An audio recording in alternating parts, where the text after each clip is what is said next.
Pues un jueves más estamos aquí, la suerte está echada porque de aquí a 2 horas seguimos en esto, salvo que haya cuestiones de fuerza mayor, que esperamos que no aparezcan.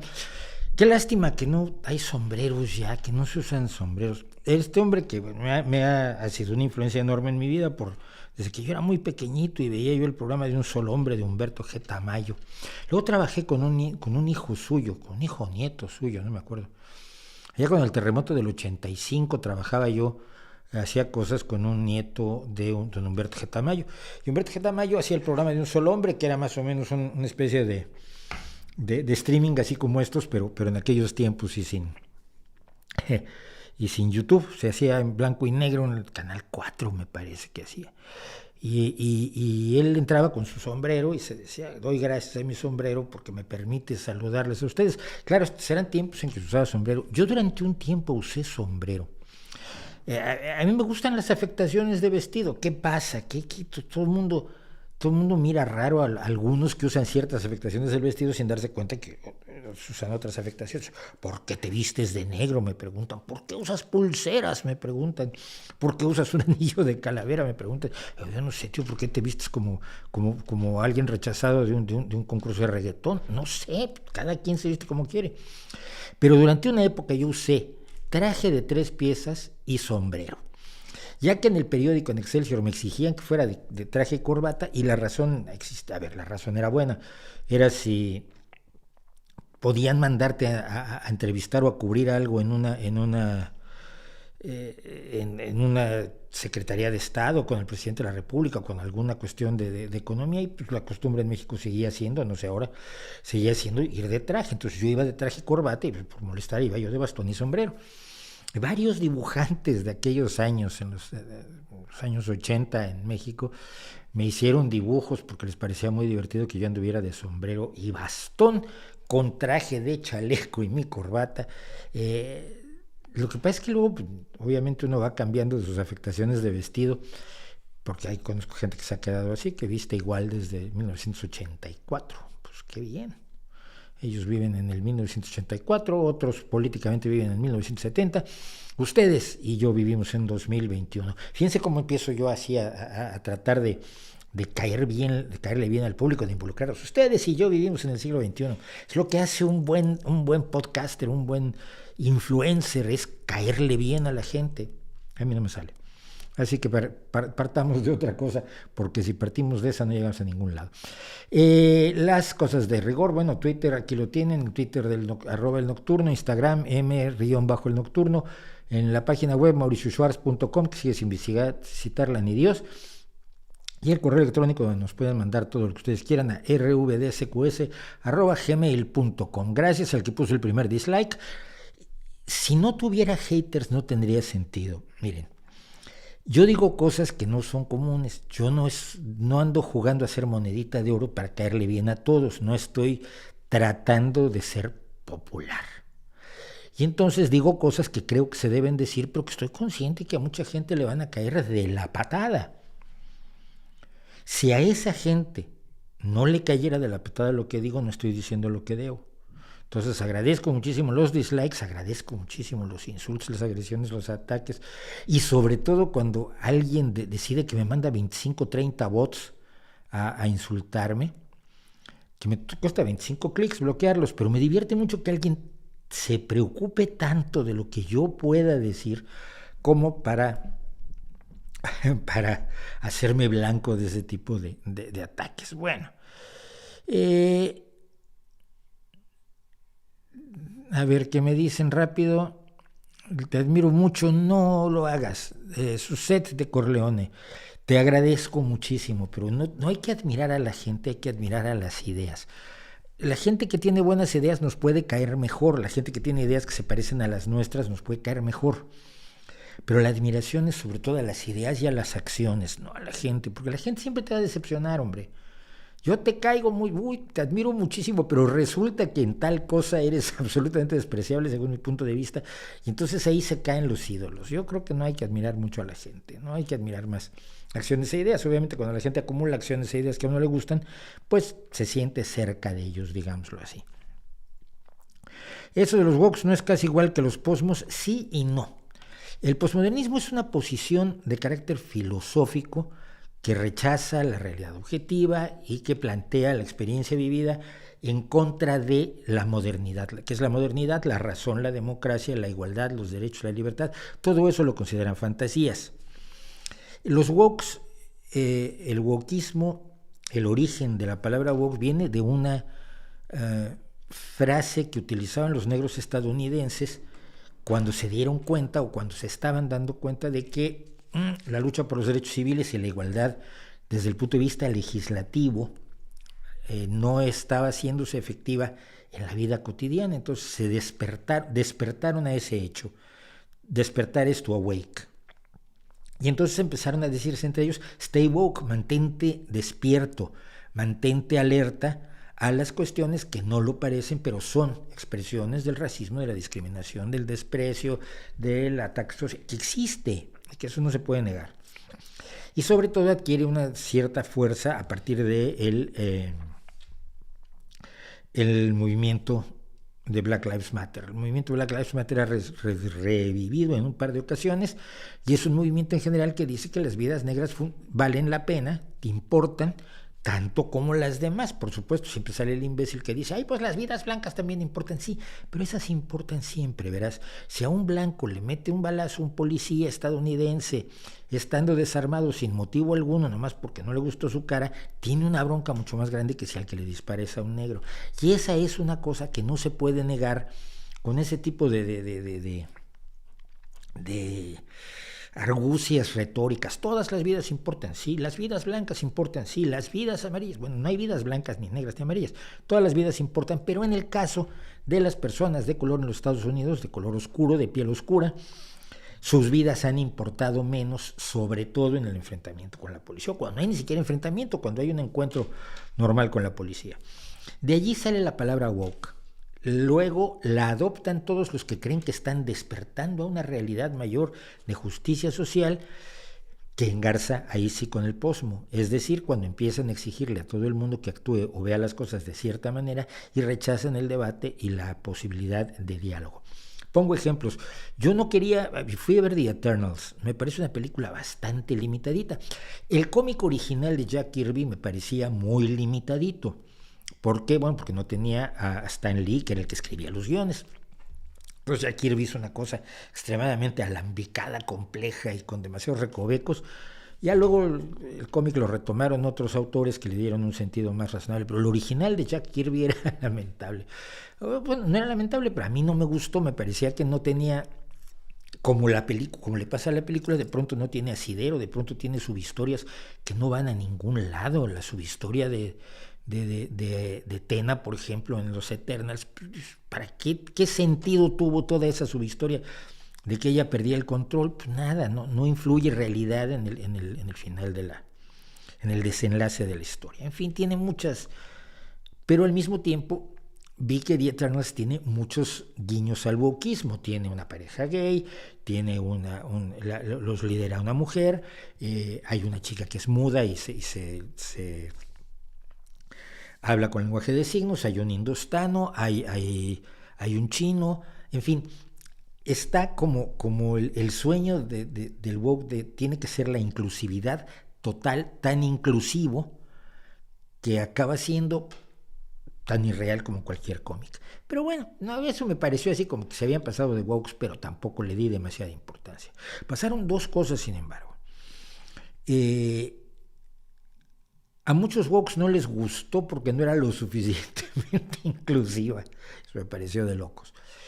Y en muchos países musulmanes pues se ha prohibido la película porque en un momento dado la pareja gay se da un beso, dos chicos se dan un beso.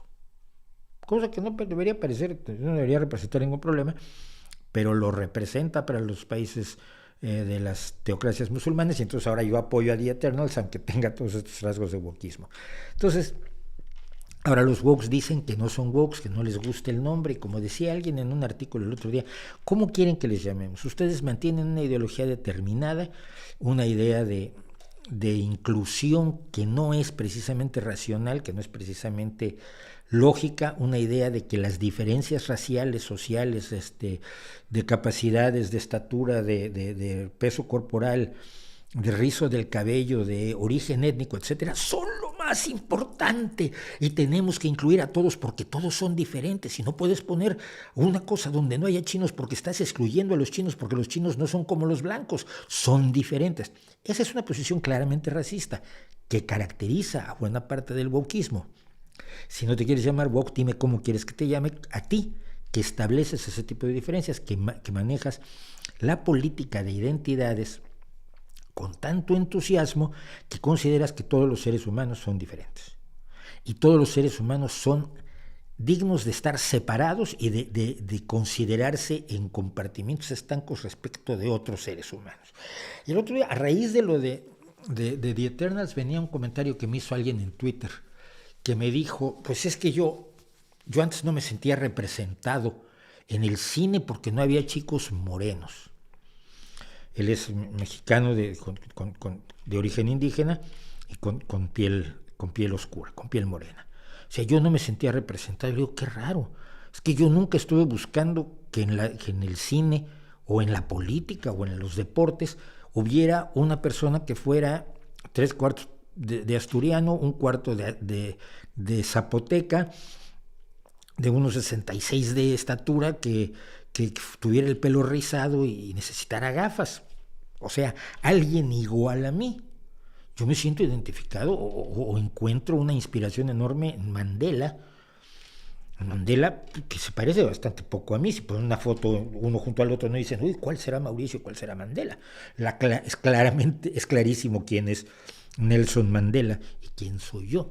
Pero a mí me parece más importante ver como modelo a seguir a Mandela, alguien que creyó en la violencia y acabó yendo en contra de la violencia, alguien que fue capaz de construir una nación y alguien que tomó el poder y podía haberse erigido en rey de Sudáfrica con la anuencia de la gran mayoría, la vasta mayoría de la población, y lo que hizo fue terminar su primer periodo presidencial y decir, ok, ahora háganse líos ustedes, yo ya hice mi parte, y retirarse y no enamorarse del poder. Hombre, un tipo así me parece un ejemplo maravilloso. Pero no es blanco. ¿Y? Es que es tan irrelevante eso. Yo siempre uso como ejemplos a dos grupos de rock, siempre.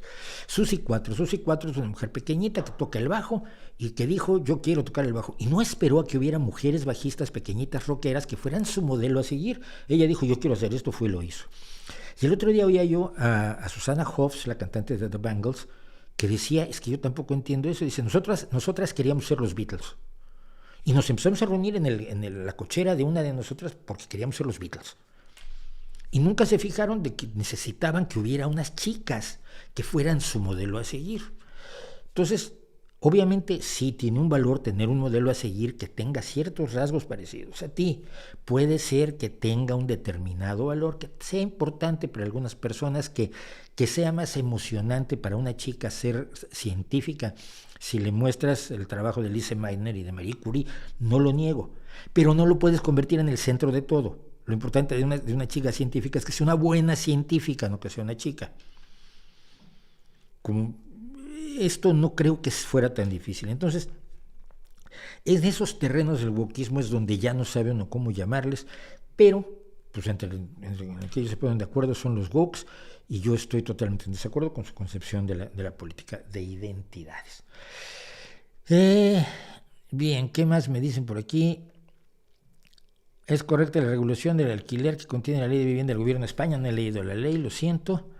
Me imagino que comentarás las declaraciones de López en la ONU ampliamente. Espérense a la segunda parte de hoy.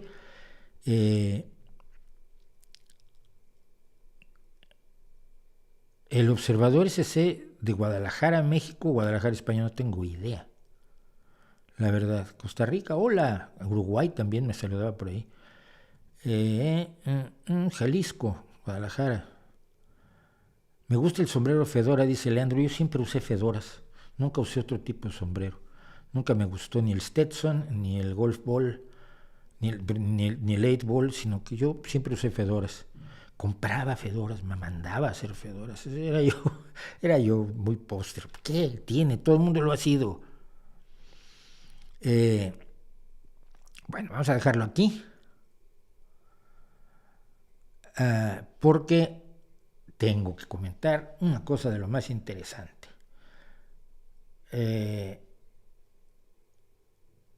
Por cierto, ya saben que no me da la vida, pero hemos estado avanzando en el programa, en el proyecto de el curso de periodismo. Ya tengo mi pequeña escenografía donde voy a poner yo allí a echar el rollo con mi pizarrita como un profesor a la antigua, porque es lo que soy, finalmente un profesor a la antigua.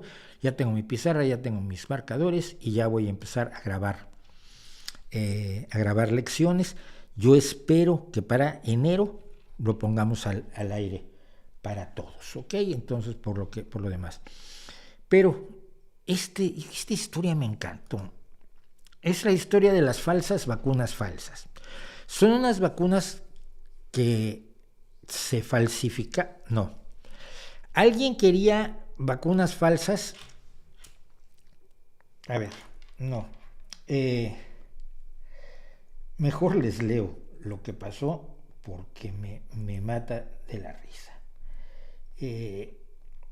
Déjenme encontrarlo. Ok. Aquí está. Los antivacunas o los negacionistas de la pandemia, que no les gusta, no quieren vacunarse, porque es una intromisión en su cuerpo. Si ellos le meten virus a otra persona y la matan, eso no es una intromisión en los cuerpos de los demás, pero una vacuna, qué horror. Nunca han protestado por todas las vacunas con las que se salvan a los niños de multitud de enfermedades, pero esta vez están indignadísimos. Vale. Entonces, en centros de vacunación de Grecia, según informaron los medios el pasado domingo, los negacionistas se pusieron de acuerdo para hacer lo siguiente y empezó a funcionar. Les daban a médicos o enfermeras un soborno de 400 euros, que son unos $470 más o menos, algo menos, para que fingieran que los vacunaban, que les pusieran agua destilada y les dieran el certificado de vacunación, porque en Grecia necesitas el certificado de vacunación para hacer una serie de cosas, cosa que me parece muy razonable. Si no te decimos, ¿es obligatorio vacunarse? No es obligatorio vacunarse. Pero si no estás vacunado, hay una serie de cosas que no puedes hacer para que no pongas en riesgo a tus compatriotas. Soy imbécil. Pero aquí viene lo verdaderamente divertido. Y esto lo saqué yo de Keep Talking Greece, que es un medio de comunicación que habla que cuenta a Grecia en inglés. Bueno, los médicos dijeron, genial, dame los 400 euros, y les ponían la vacuna de verdad. Y luego les daban el certificado de vacunación y los mandaban a la calle, bien vacunaditos. Ahora, problema. ¿Los médicos están haciendo algo incorrecto o no? A ver, están recibiendo dinero, esto es un cohecho, por hacer algo absolutamente indebido, que es falsificar un certificado de vacunación. Pero están recibiendo el dinero y no lo están haciendo. Están expidiendo un certificado de vacunación real después de haber vacunado efectivamente, de verdad y en serio a la persona que llegó a ofrecerles el cohecho. ¿Hay delito o no hay delito?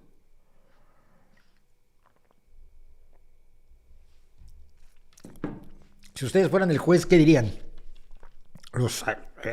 Se están llevando 400 euros, que no es mal dinero. El salario mínimo interprofesional en España llega más o menos a los 1,000 euros. Con 3 personas que pasen por ahí ya ganaste más del sueldo mínimo. 400 euros por poner una vacuna falsa, pero poniendo la vacuna real y dando el certificado. Otra pregunta de derecho para los que les interesen los juegos jurídicos. Las personas que dieron los 400 euros por una vacuna, por una inyección de agua destilada, ¿tienen derecho a demandar a los doctores por haberles puesto la vacuna real? Porque han sido engañados por los doctores que se guardaron el dinero y los vacunaron. Bueno, pues esto es de risa loca, pero según el periódico Tobima, que es un periódico griego, entre 100 y 200 centros de vacunación del total de 2.000 que hay en el país y con la participación de unos 200 o 300 médicos y enfermeras, es decir, esto no es un caso aislado en un centro de vacunación, han estado involucrados en tales vacunaciones falsas o en esfuerzos para alterar los datos de la vacunación. Se calcula que alrededor, esto sí ya va en serio, que alrededor de 100.000 ciudadanos griegos han obtenido certificados de vacunación falsos a través de métodos ilegales. Pero las autoridades de salud griegas, por supuesto, están al tanto, están tratando de hacer comprobaciones continuamente, han mandado inspectores, esto siempre además, tienes que ser tontos cuando haces ese tipo de cosas.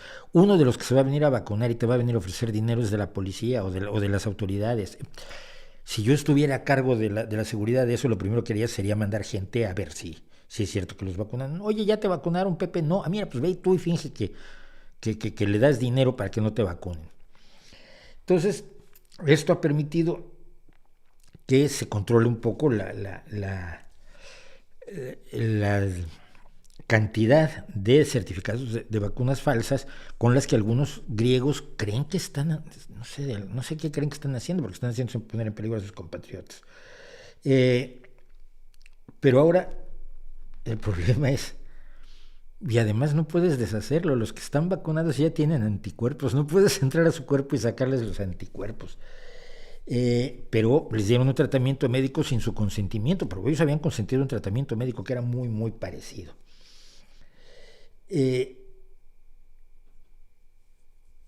Si admiten que pagaron un soborno, podrían demandar a los médicos, pero si admites que pagaste un soborno, el que está cometiendo un delito eres tú. Entonces no lo pueden hacer.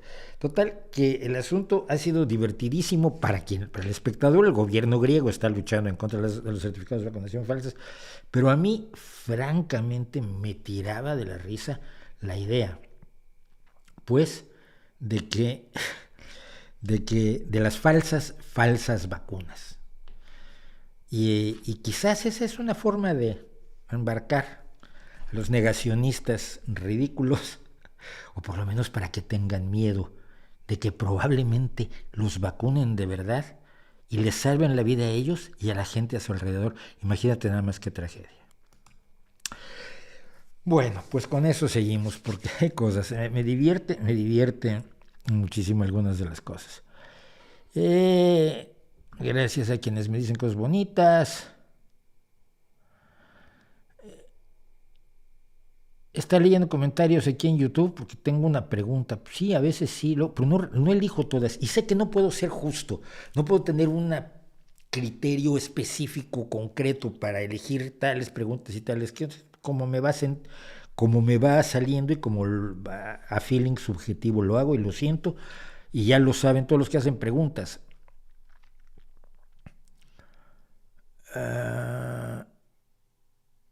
¿Qué le recomiendas a un estudiante de ciencias sociales para que en sus mismos estudios no niegue a las ciencias naturales o duras?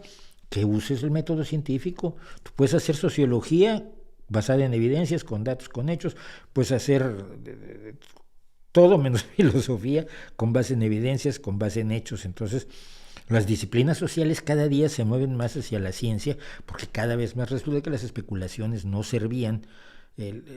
Y lo que sí sirve es cotejar las ideas con la realidad, que es otra, que no es sino el método científico, la capacidad de que otras personas puedan verificar independientemente lo que tú dices, y esto se está dando en pedagogía, se está dando en sociología, se está dando en economía, etcétera, etcétera. Yo creo que es un proceso natural que se va a seguir dando. Hable por favor de Pancho Villa. Uy, Dios mío, eso va a ser muy problemático. Vamos a hablar 5 minutos de Pancho Villa. Pancho Villa es un hombre de su tiempo. Pancho Villa es alguien que,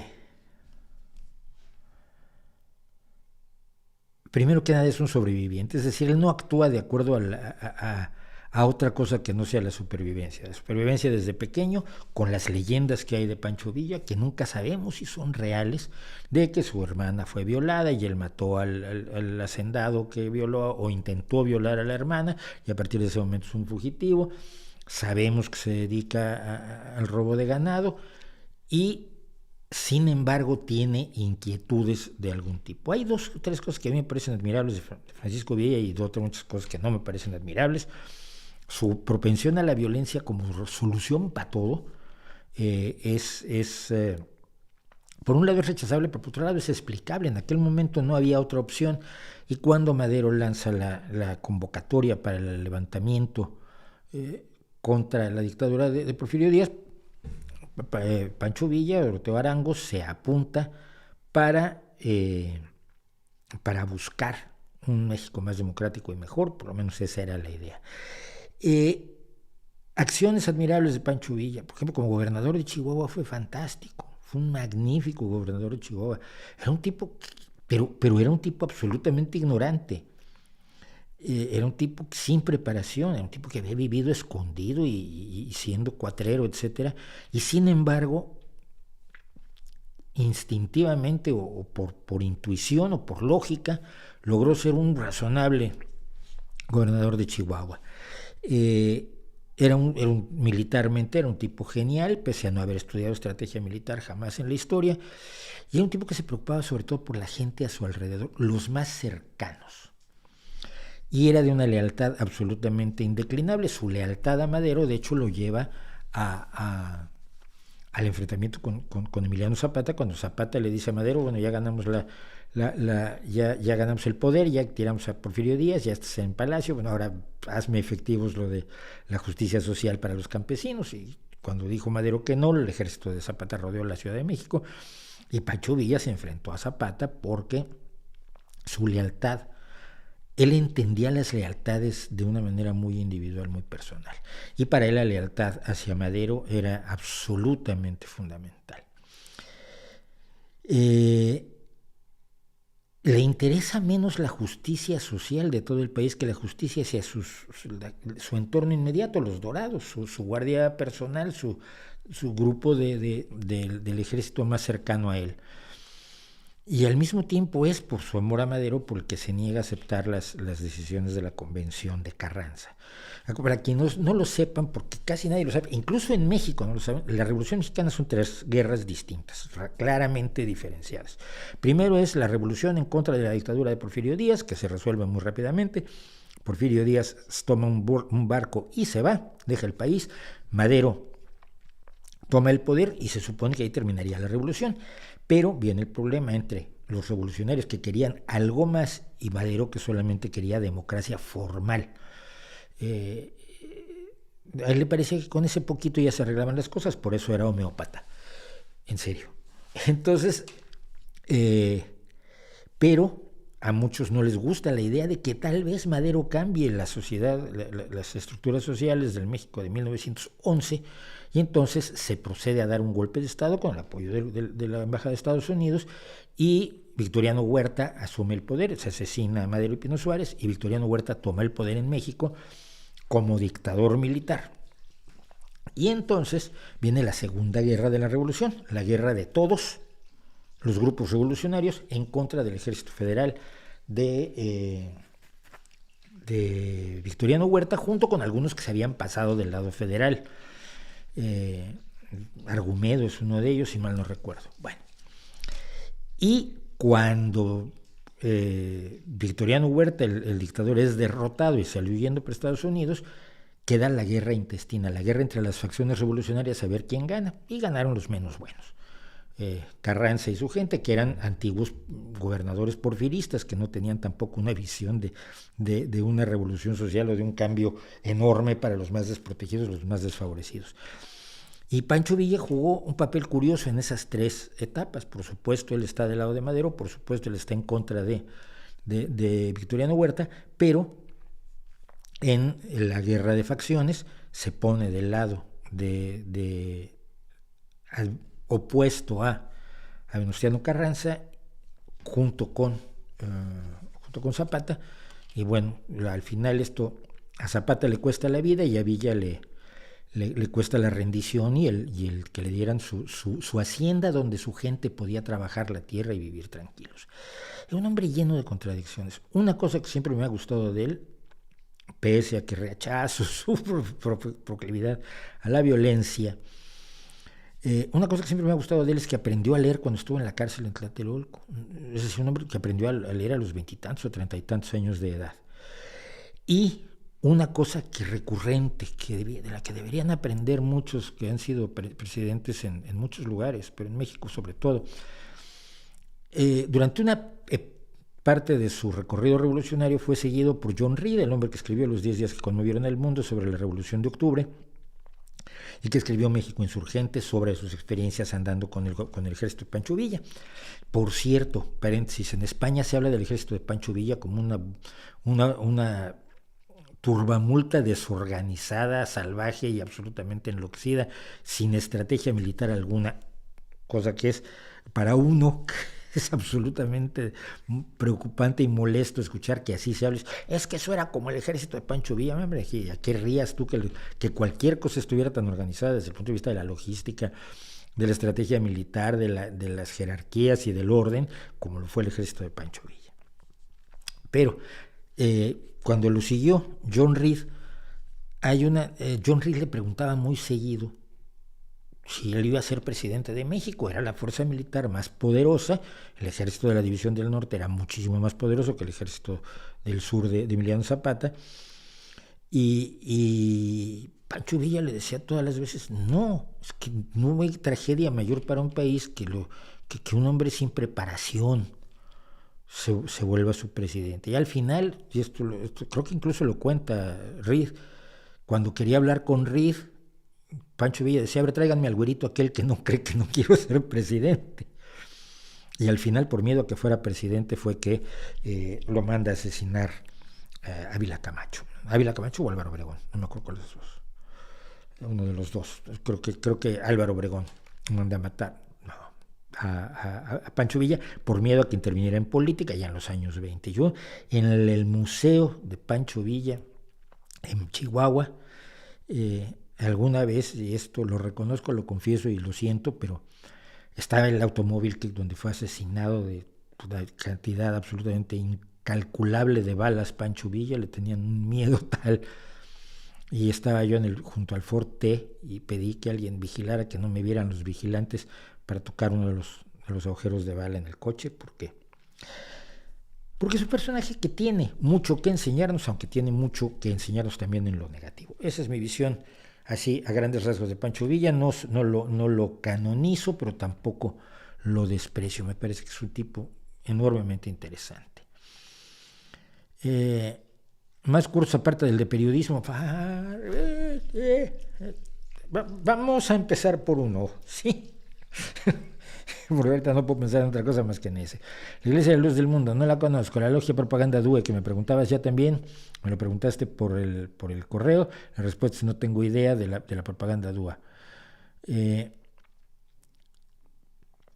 Estados Unidos hubo más racismo en la época de crisis que en el nazismo. Yo no sé, eso de más racismo y menos racismo, ¿cómo lo mides? ¿Cuál sería tu baremo? Pues yo creo que es muy difícil de medir.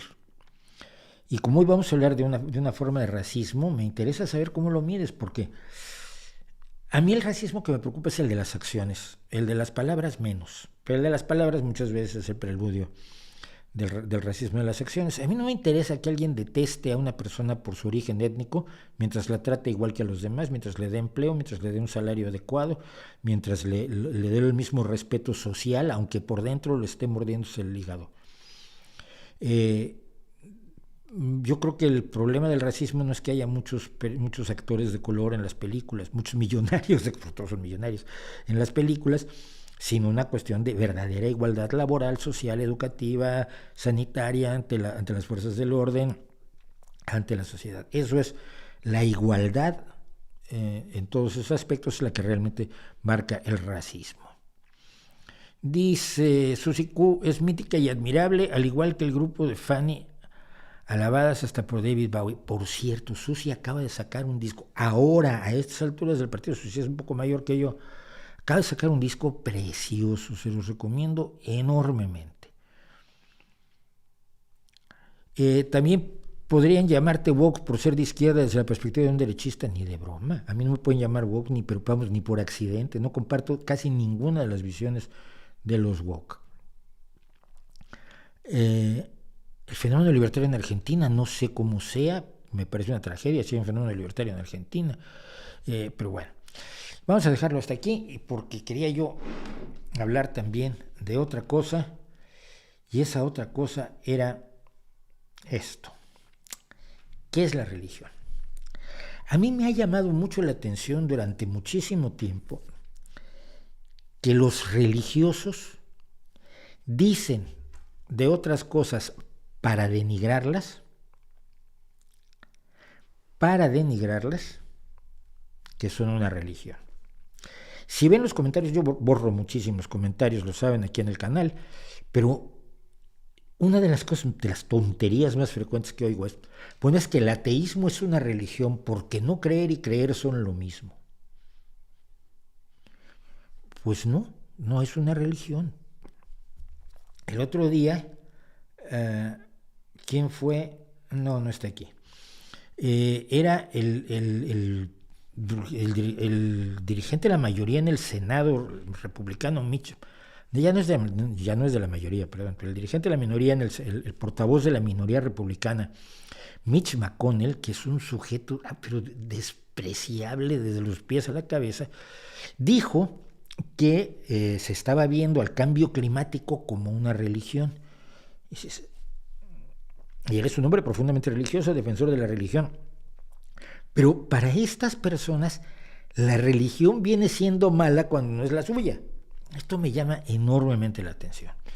Otra, que uno oye con muchísima frecuencia, el socialismo o el comunismo o el pensamiento de Marx o el pensamiento de cualquier otro filósofo es una religión. No es una religión. Aunque pueda haber fanatismos adosados a visiones ideológicas, no es una religión. ¿Por qué las personas que creen en una religión consideran que denigran a otras ideas adjudicándoles la categoría de religión? No lo atino a entender. Si tú respetas a todas las religiones desde tu punto de vista católico, protestante, anabaptista, evangelista, pues entonces si dices que el ateísmo es una religión, empieza a respetarme un poco más. Que no lo es. Pero bueno, eso sería dentro de tu lógica personal. ¿Qué es una religión? Buscando muchas definiciones, yo me quedo más o menos con esto. La religión es la creencia en un poder sobrenatural, supernatural y sobrehumano, un poder que está más allá del universo material, que controla la vida de la humanidad, pero esta creencia incluye la adoración o veneración que se le brinda a ese poder supernatural y sobrehumano para obtener sus favores, alcanzar la trascendencia de lo material o complacerlo. Se le hacen sacrificios, se le reza, se da unos golpes de pecho y patadas de burro para complacer a Dios o para que este Dios le dé una posibilidad de algo mejor. Y si no es Dios, porque esta es la otra, el budismo nunca es una religión. Hay una fuerza universal a la cual sueñas con integrarte cuando alcances la iluminación, cuando alcances el nirvana, y a esta fuerza le dedicas oraciones, te haces una enorme cantidad de rituales para controlar las fuerzas preternaturales que te impiden el ascenso a la situación de máxima iluminación. O sea, hay la creencia en una fuerza sobrenatural y hay la veneración que se le da a ello para poder conseguir resultados reales que te permitan la trascendencia. La trascendencia puede ser ir al paraíso o alcanzar el nirvana, pueden ser no simplemente no ir al infierno, puede ser alcanzar la vida eterna, puede ser reencarnarse en una estrella de rock, qué sé yo. Pero esa es la trascendencia. Las religiones siempre buscan la trascendencia del individuo, no de las comunidades, no de las sociedades. Las religiones, pese a ser efectivamente en general comunitarias, lo que buscan es, primero que nada, la trascendencia del individuo. la no creencia en esos poderes sobrenaturales, la ciencia y sus conocimientos, la pasión deportiva o artística, el combate a la religión, no pueden ser considerados, no deben ser considerados religiones. No toda creencia es religiosa, no toda opinión es religiosa. La religión implica una entrega, precisamente en nombre de la trascendencia, que te lleva a emprender acciones que pueden ser enormemente graves para alcanzar un fin ultraterreno, para alcanzar un fin sobrenatural. Cuando tú luchas y te esfuerzas para lograr que los niños con cáncer no sufran cáncer o tengan medicamentos o tengan mejores tratamientos, no estás practicando una religión, aunque creas firmemente y te entregues a ello.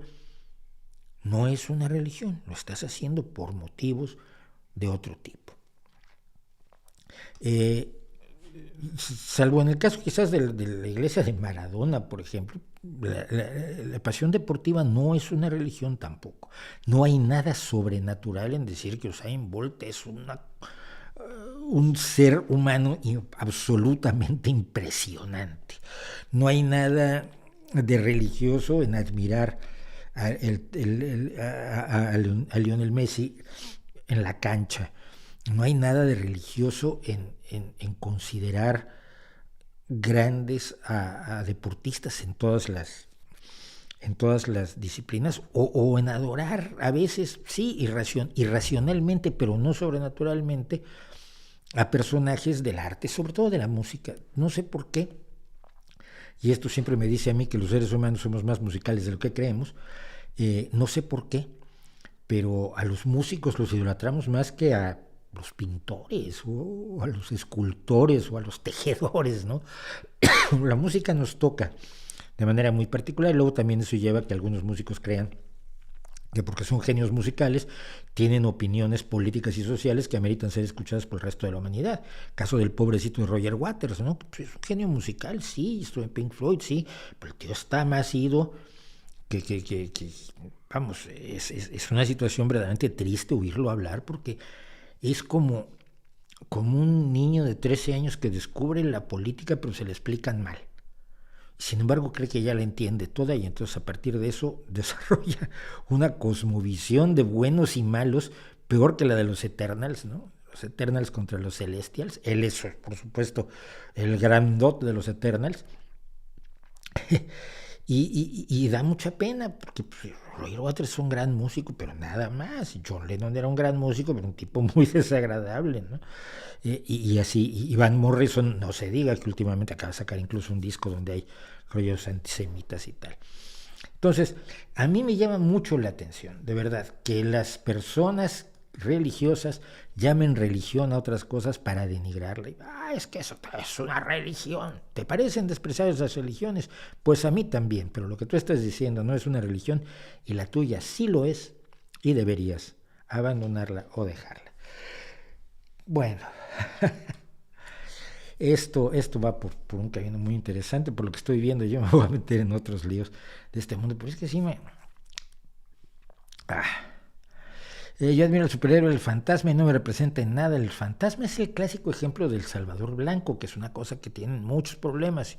Cuando llega alguien de fuera a salvarte, como en el caso de Paul Atreides en Dune, o como cuando llega Flash Gordon a Marte. Flash Gordon estaba en Marte, sí, ¿no? O el otro que iba a Marte, la princesa de Marte, el que escribía Burroughs, y que no me acuerdo cuál era su nombre. No era Flash Gordon, pero era parecido a Flash Gordon. ¿Quién era? No me acuerdo, pero siempre que viene alguien de fuera y te salva, entonces hay el problema que es el Salvador Blanco, porque esas historias las cuentan, pues las cuentan los blancos. Pero las historias que cuentan los chinos, hay salvadores chinos por todos lados, y las historias que cuentan en África, los salvadores son negros. Y no te fijes en eso, pero bueno, el caso del fantasma, pues es el clásico, es como Tarzán, ¿no? Es un tipo que en la selva, y siendo blanco, cometiendo el delito de ser blanco a ojos de muchos, ayuda a la gente que está más desprotegida que él, porque él tiene no el color de su piel, sino tiene la tecnología y el conocimiento, en su caso ciertos poderes sobrenaturales, y una visión que puede compartir. Pero no es forzoso verlo todo forzosamente desde el punto de vista del color de la piel. A mí me empieza a caer cada vez más gordo. ¿Cómo ves una salida de la dictadura de Daniel Ortega o crees que ya tiende a perpetuarse como Maduro en Venezuela? A ver, Daniel Ortega ha decidido perpetuarse y para ello en las últimas elecciones ha pasado todas las líneas rojas posibles. A todos los opositores que podían hacerle efectivamente sombra los ha encarcelado. Y después de encarcelarlos ahora ha dicho que ni siquiera son nicaragüenses porque son servidores del imperialismo yanqui. Una coartada que difícilmente es sostenible en este momento. Nicaragua, cuando Daniel Ortega, al frente del Frente Sandinista de Liberación Nacional, logra la salida de Somoza y toma el poder en Nicaragua, y tiene además como principal apoyo el de Cuba, efectivamente, y efectivamente se plantea un Estado comunista, un Estado bolchevique o marxista en el cual los medios de producción se socialicen y haya un solo partido y haya una programación centralizada de la economía. Estados Unidos, a través de Ronald Reagan, paga a la contrarrevolución, y para financiar a la contrarrevolución interviene en el tráfico de drogas. Hay una historia ahí, la historia de Irán Contra, que es una de las historias más esperpénticas de lo que era el imperialismo estadounidense en los años 70, 80, 90, 70, 80 sobre todo, donde se hicieron unos movimientos extrañísimos para financiar a los contras sin utilizar dinero del gobierno de Estados Unidos porque no se lo permitían a Ronald Reagan.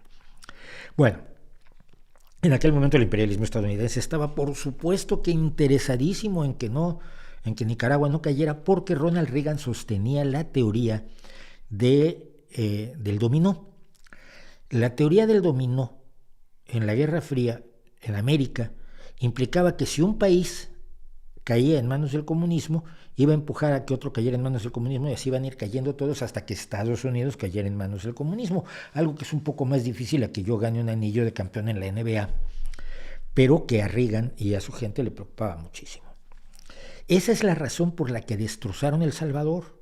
Lo que hoy es El Salvador, lo que hoy es Honduras, que fueron arrasados, destrozados, demolidos social, política y moralmente, en aras de impedir el efecto dominó de que un país cayera en manos del comunismo internacional. Y Nicaragua fue uno de esos países y evidentemente fue víctima de todo tipo de agresiones por parte de los Estados Unidos, financiadas por los Estados Unidos y demás, sí. Pero en este momento eso no está pasando. No está pasando así. Estados Unidos puede apoyar a un candidato, pero no puede estar. No es razonable pensar que todas las personas que están en contra de Ortega, cuando Ortega ha asesinado campesinos, cuando Ortega ha torturado gente, cuando Ortega ha encarcelado a toda persona disidente, cuando Ortega está echando a las ONGs diciendo que son intervencionistas, todas, cuando Ortega está controlando todos los medios de comunicación, porque cualquier medio de comunicación que esté en desacuerdo con él va acusado, que todo eso sea financiado por Estados Unidos. Y que no haya un solo nicaragüense que libremente, por decisión propia, acudiendo a su conciencia y a sus deseos de tener un país mejor para los suyos, se oponga a Ortega. Es decir, si crees eso, estás creyendo en una irracionalidad enorme. Hay una gran oposición real a Ortega que él simplemente tapa con el rollo del imperialismo estadounidense y que está utilizando como pretexto para todos los atropellos que cometió el dictador al que él derrocó, Anastasio Somoza. Anastasio Somoza, que además era el hijo del anterior dictador Anastasio Somoza. Nicaragua tenía una mala suerte, pero vamos, verdaderamente aterradora. Fuera de unos momentos de democracia entre la salida precisamente de los sandinistas del poder y el regreso de Daniel Ortega, fuera de ese paréntesis, Nicaragua tenía una muy, muy mala suerte. Pero es inaceptable lo que está pasando en Nicaragua, y lo que está pasando en Nicaragua, afortunadamente, gente de la socialdemocracia internacional, como Javier Solana y como Josep Borrell, lo han denunciado, Human Rights Watch lo ha denunciado, y me rompe el alma, otra vez, me rompe el alma, pero en pedazos, que gente que se presume de izquierda esté defendiendo las elecciones de hace 4 días en Nicaragua, hace los 4 días fue el domingo, que esté defendiendo la dictadura de Ortega y que esté dándole la espalda al pueblo nicaragüense que está siendo sojuzgado y sometido a una eternización en el poder de un tirano de libro de texto de los tiranuelos latinoamericanos que el subcontinente ha padecido durante más de 2 siglos ya. Es la fiesta del chivo, pero por lo menos al principio, es uno más de los dictadores. Lo que pasa es que ahora ya no se llega a eso, a tener el poder y a eternizarse en el poder por la vía del golpe de Estado, que era lo que hacían antes, igual Videla, que Pinochet, que el propio Somoza, que Batista, que Stroessner en Paraguay, toda la ristra de gorilas que hubo en Brasil, etcétera, etcétera. Ahora no das golpe de Estado, ahora adquieres el poder por la vía del discurso populista y luego lo ejerces por la vía de la misma barbarie de todos los tiranos. No voy a defender para nada a Daniel Ortega y a su gobierno. No es aceptable lo que hizo y es muy, muy triste que algunos que se creen de izquierda, que se dicen de izquierda, pero bueno, hay gente que se dice de todo, que se dicen de izquierda, estén apoyando este atropello tremendo, porque es un verdadero atropello. Vamos a dedicarle 7 minutos más a cosas del correo. Me dicen, ¿por qué no le dedicas más tiempo al correo? Pues no tengo tantos correos. Pero no están llegando tantos correos.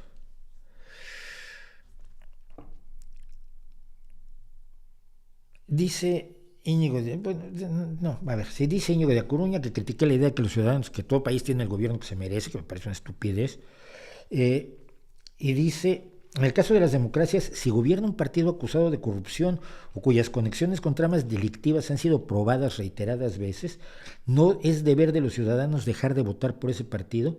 No resulta una muestra de inmadurez política e incluso tolerancia con los delincuentes. ¿Se puede perdonar a los ciudadanos que votan elección tras elección a partidos llenos de corruptos? Yo creo que sí. Sí se puede perdonar a los ciudadanos, y te voy a decir por qué. Yo viví en un país durante la mayor parte de mi vida que votaba partidos de corruptos. El PRI, fundamentalmente el PRI. El PAN no había gobernado para cuando yo salí de México, yo salí en el 99. Pero la gente votaba por el PRI porque la esperanza muere al último. Este va a ser diferente. Este critica lo que hicieron los anteriores. Ahora va a ser va a impulsarnos arriba y adelante, decía Luis Echeverría. Miguel de la Madrid, su plataforma era por una renovación moral de la sociedad.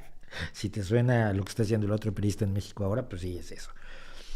Es decir, aunque el partido esté lleno de corruptos, si no hay una opción clara, si no hay una alternativa real, si no hay otro partido al que votar, y si este partido se empeña en engañarte y en decirte que ahora sí va a cambiar, no es difícil, perdónenme, que un pueblo funcione como una persona maltratada. Una persona maltratada por su pareja, digamos, la perdona una y otra vez. Y la pareja le dice que va a cambiar y que ya está arrepentidísimo de la paliza que le dio la semana pasada y que sin embargo la quiere muchísimo o lo quiere muchísimo y que ya no va a pasar esto. No se preocupen, no, esto no vuelve a pasar. ¿Hasta qué pasa? El ser humano tiende a hacer ese tipo de cosas y no lo puedes acusar de ello. Mira, yo he visto por gente que trabaja en estas áreas cerca de mí, a gente que quiere acusar a las mujeres maltratadas de no haber denunciado a su marido a la primera paliza, y cuando llevan 20 años de palizas, el marido finalmente las asesina. Y hay quien dice, la culpa es de ella por no haber denunciado. Chico, eso es no conocer los métodos de manipulación, de control, a través del dolor, a través del hambre, a través del miedo, a través de la esperanza, de la psicología de muchas personas. cuando tú no quieres votar por un partido de corruptos, pero tienes hambre y ese partido te da una despensa de comida, te da una nevera, un refrigerador, te da un cuponcito para comprar leche todos los días para tus hijos a precios súper reducidos. Pero a cambio de eso tienes que comprometerte a votar por ellos. El hambre es canija. Quienes hablamos aquí, y por favor, quienes están en los comentarios y quienes están en este momento viendo esto, que son 274 personas, yo dudo que alguno de ustedes, habrá alguno, pero yo dudo que haya muchos que hayan conocido el hambre. Lo que nosotros conocemos es el apetito. La desesperación por no poderle poner un plato de comida enfrente a tus hijos es motivo de lo que está diciendo Íñigo y de muchísimo más. De votar por el peor que te puedas imaginar si te promete que le va a perdonar la vida a tus hijos y además les va a dar leche todos los días. Esos eran los trucos que usaba el PRI. Se decía, hay otros cupones para comprar tortilla, que es el alimento fundamental en México. Y entonces, a ti te daban, a esta zona, a esta unidad habitacional, a este grupo de casas que van a votar todos en una urna determinada, en un colegio electoral, en una casilla determinada, si el PRI no gana en esta casilla, no le vamos a dar bonos.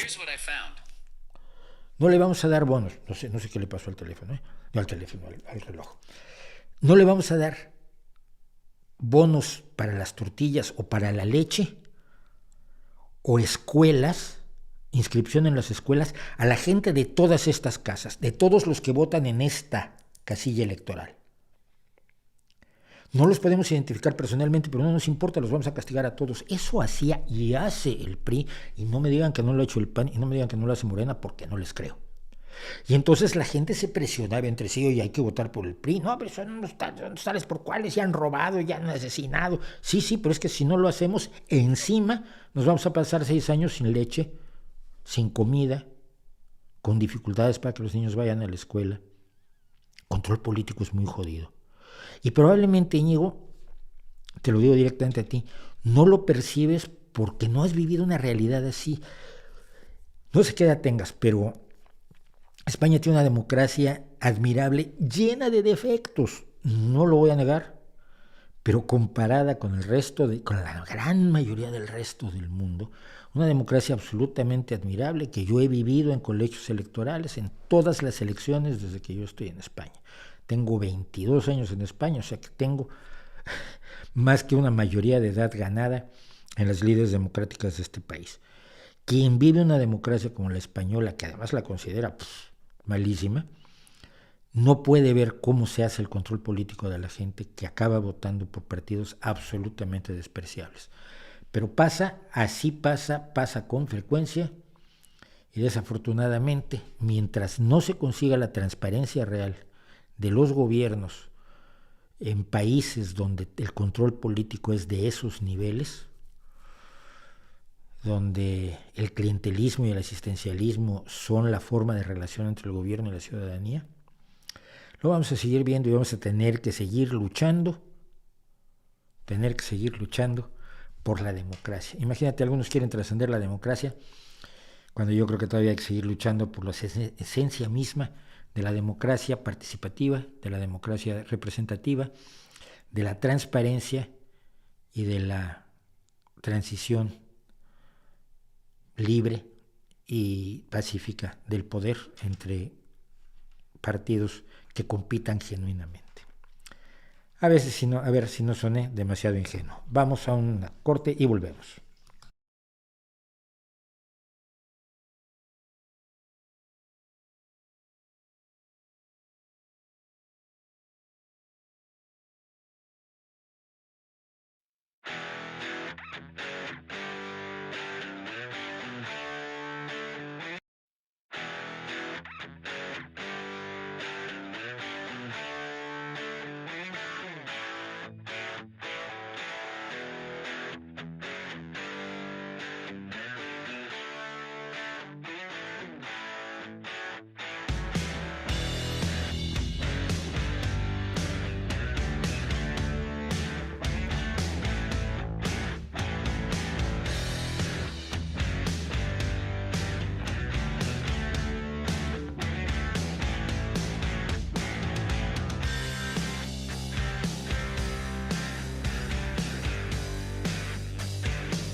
Se me está pasando el tiempo rapidísimo, ya estamos de regreso aquí. Gracias a todos los que nos están acompañando, que tengo.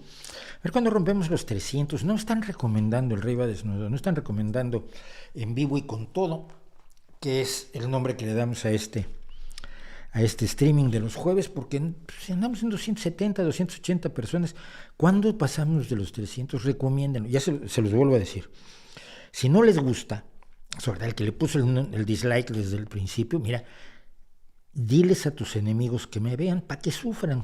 Entonces, tú recomiéndame con tus enemigos. Y a los que les gusta, recomiéndenme con sus amigos. Creo que hablamos de cosas que les interesan a toda la gente y doy algunos puntos de vista que probablemente sirvan para la reflexión. Yo siempre he dicho que mi canal no es un punto no es una meta, sino es un punto de partida. Por eso me dicen, ¿y por qué no me das toda tu bibliografía? Porque no me da la gana. Primero que nada, porque es un trabajo infernal ponerme a reunir toda la bibliografía de cada tema, sobre todo que hay temas de los que tengo datos de hace 20 años. O sea, desde hace 20 años tengo los datos y no puedo ponerme a buscar la fuente de la que salieron.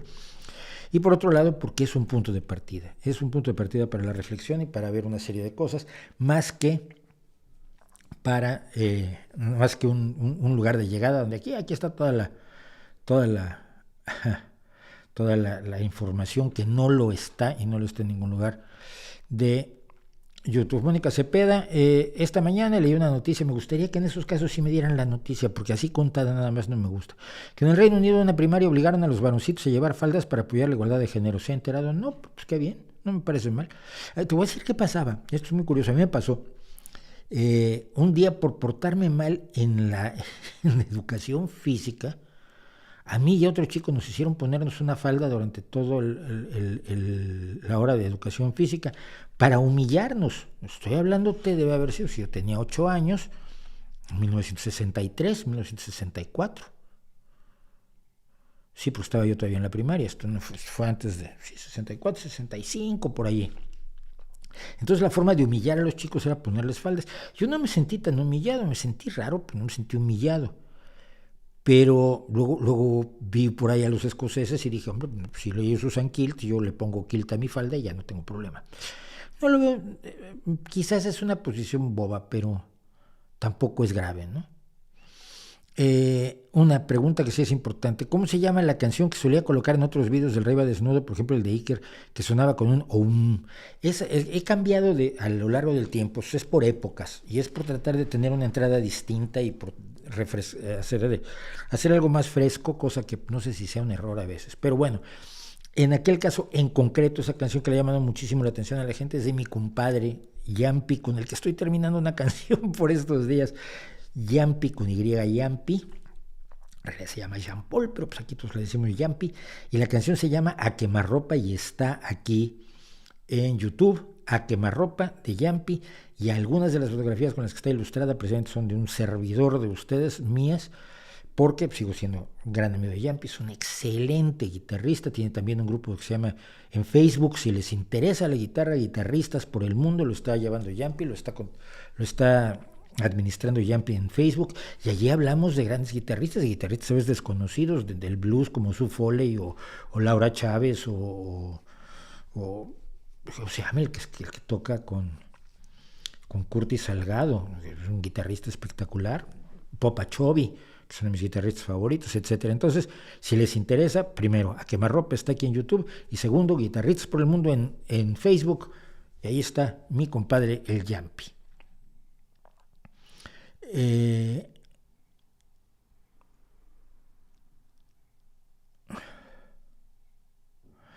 me dicen? De Laguna Verde no sé nada de lo que está pasando, así que no les puedo contar. Debería dar clases de historia. A mí me gusta mucho la historia porque... Lo hablaba hoy con mi hijo, porque están estudiando historia y le decía yo, ¿a ti por qué te va a importar Fernando VII? Fernando VII derogó la Constitución de Cádiz. La Constitución de Cádiz fue una de las constituciones más avanzadas, que tomó sus bases de las constituciones que se trataron de hacer en la Revolución Francesa y consagró cosas que tú tienes hoy, como son las libertades y los derechos que antes no tenías. O sea, mi hijo me dice, es que yo como niño tengo derechos y obligaciones, chaval, pero sobre todo que entienda que hace 200 años, como niño, pues, tenía la libertad de obedecer, el derecho de obedecer, la obligación de obedecer, y si no, se le pegaba y ya, ¿no? Le dabas unos golpazos y ya.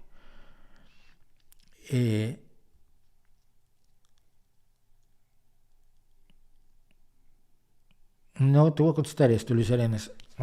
No me cae mal Alfredo Jalife. No me cae mal, simplemente es un nazi. Y no me llevo con los nazis, no me llevo con la gente que utiliza la etnicidad para disminuir a otras personas. Y de eso vamos a hablar, fíjate, ahora mismo, para quitárnoslo de encima. Mira, durante toda mi vida, a mí se me ha confundido quizás con alguien perteneciente al pueblo judío, por mi apellido.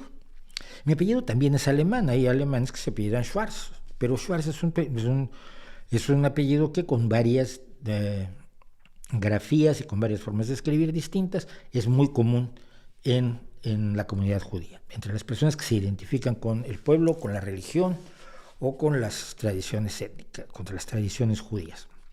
Yo no soy judío, ni culturalmente, ni religiosamente. Culturalmente soy mexicano y asturiano, más que otra cosa.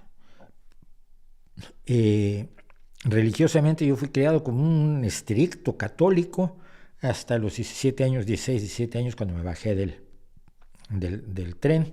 Dije, sigan ustedes sin mí, porque a mí no me gusta esto para nada, y además nunca me lo creí. Entonces, étnicamente, si a alguien le interesa esto, que a mí sigue pareciendo estúpido, yo soy esencialmente asturiano y zapoteca. Tengo un 15% de rasgos genéticos originarios del sureste mexicano, que deben ser zapotecas, porque mi abuela era de origen zapoteca. Y no tengo una sola gota de sangre de judíos que nací, que tampoco me importaría, no me importaría. Pero sí es cierto que alguna vez, antes de que tuviera yo claro que había sido adoptado por un señor de familia de origen judío, porque él tampoco lo era, ni participaba, ni era creyente en absolutamente nada, sentía yo, por ejemplo, problemas para defender a Israel, porque si defiendes a Israel, pues, la gente dice que eres judío, pues entonces parece que estás como que respondiendo a un imperativo colectivo de una comunidad a la que ni siquiera perteneces. Pero he sido constantemente, y soy constantemente, objeto de agresiones o comentarios antisemitas.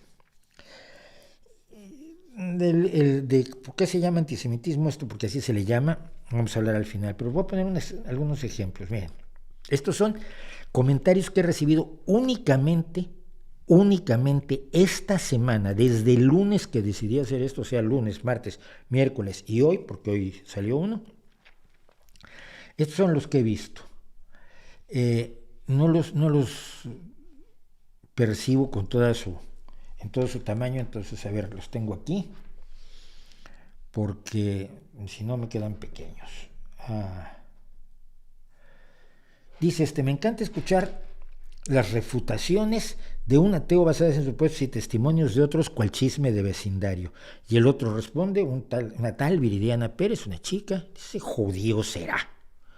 Pero el comentario es bastante denigrante, ¿no? O sea, mis opiniones no son mis opiniones porque yo tenga esas opiniones, sino porque soy, en su imaginario, pues soy judío. ¿Qué otro tenemos por aquí? Tengo que sacarlos de aquí porque, les digo, no los veo. Shalom, me dice uno. Seguro que Elohim y el dinerito es la verdadera creencia, pero no todos podemos ser hijos de Israel. Y es un comentario, a ver, claramente antisemita y claramente de alguien que asume que soy judío y por lo tanto me puede atacar. Si yo fuera negro no me atacaría por negro. No hay huevos, ya. Pero esto sigue siendo legítimo y me preocupa mucho que siga siendo legítimo y no por mí en lo concreto, ¿no? Kurutse me dice, ¿y qué pasa con el nacionalismo de su nación judía? Allí no le importa el nacionalismo ni el racismo. Primero que nada que llega a esas conclusiones, por supuesto sin conocerme, pero como resultado de todos los prejuicios que tiene contra los judíos. Evidentemente yo siempre he sido enemigo de todos los nacionalismos, incluido el sionismo, no porque tenga yo implicación con el sionismo, sino porque es una forma de nacionalismo, y todo nacionalismo es tóxico. Y por supuesto el racismo que en muchos grupos judíos se da, o muchos grupos israelíes se da hacia otras personas, tampoco lo apoyo ni por ser ni por no ser. Teníamos espérenme.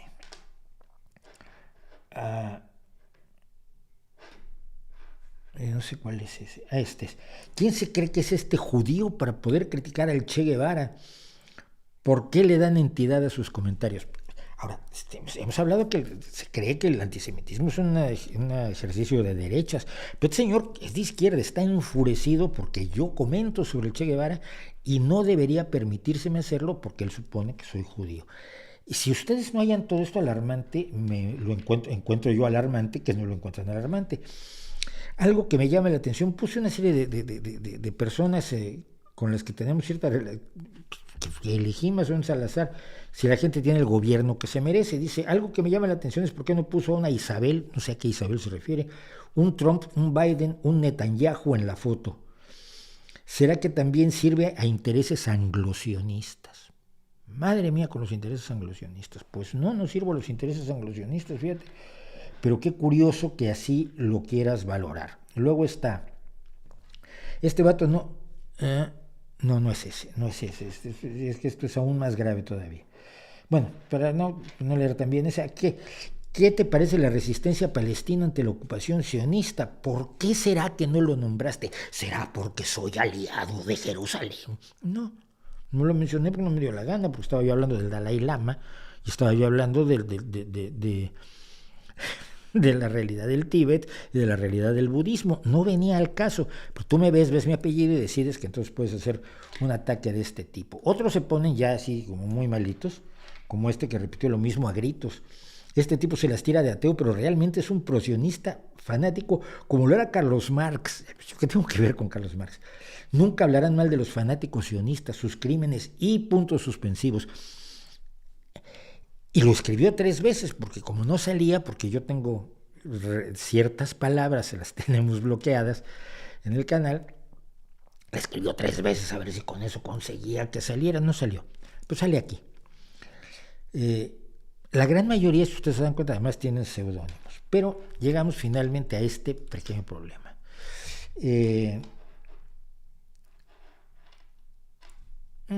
¿Cuál es? Este vato no cree en la guadalupana, pero sí se ha de tragar todo el holocuento. El holocuento es la negación del holocausto. Y la primera vez que yo oí la palabra holocuento, la decía un nazi, un peculiar nazi que tuvimos en un grupo en un foro de comentarios, de estos que había antes en internet, en Yahoo Groups teníamos un grupo, y tenía yo a un nazi que te explicaba que no habían muerto 6 millones de judíos. Entonces, bueno, entonces murieron 4 y Adolfo es buena gente. Es que no son 6 ya, y si murieron 2 millones, entonces ya Hitler es buena persona. No, pero es que es un engaño que sean 6 millones. O sea, él tenía este tipo de problemas, le gustaba mucho lo del holocuento. Creer en todas estas visiones está más generalizado de lo que se cree, pero es lo que los estadounidenses llaman el elefante en la habitación. Es como si hubiera una habitación en la que estamos todos y hay un elefante al centro, pero nadie quiere hablar del elefante.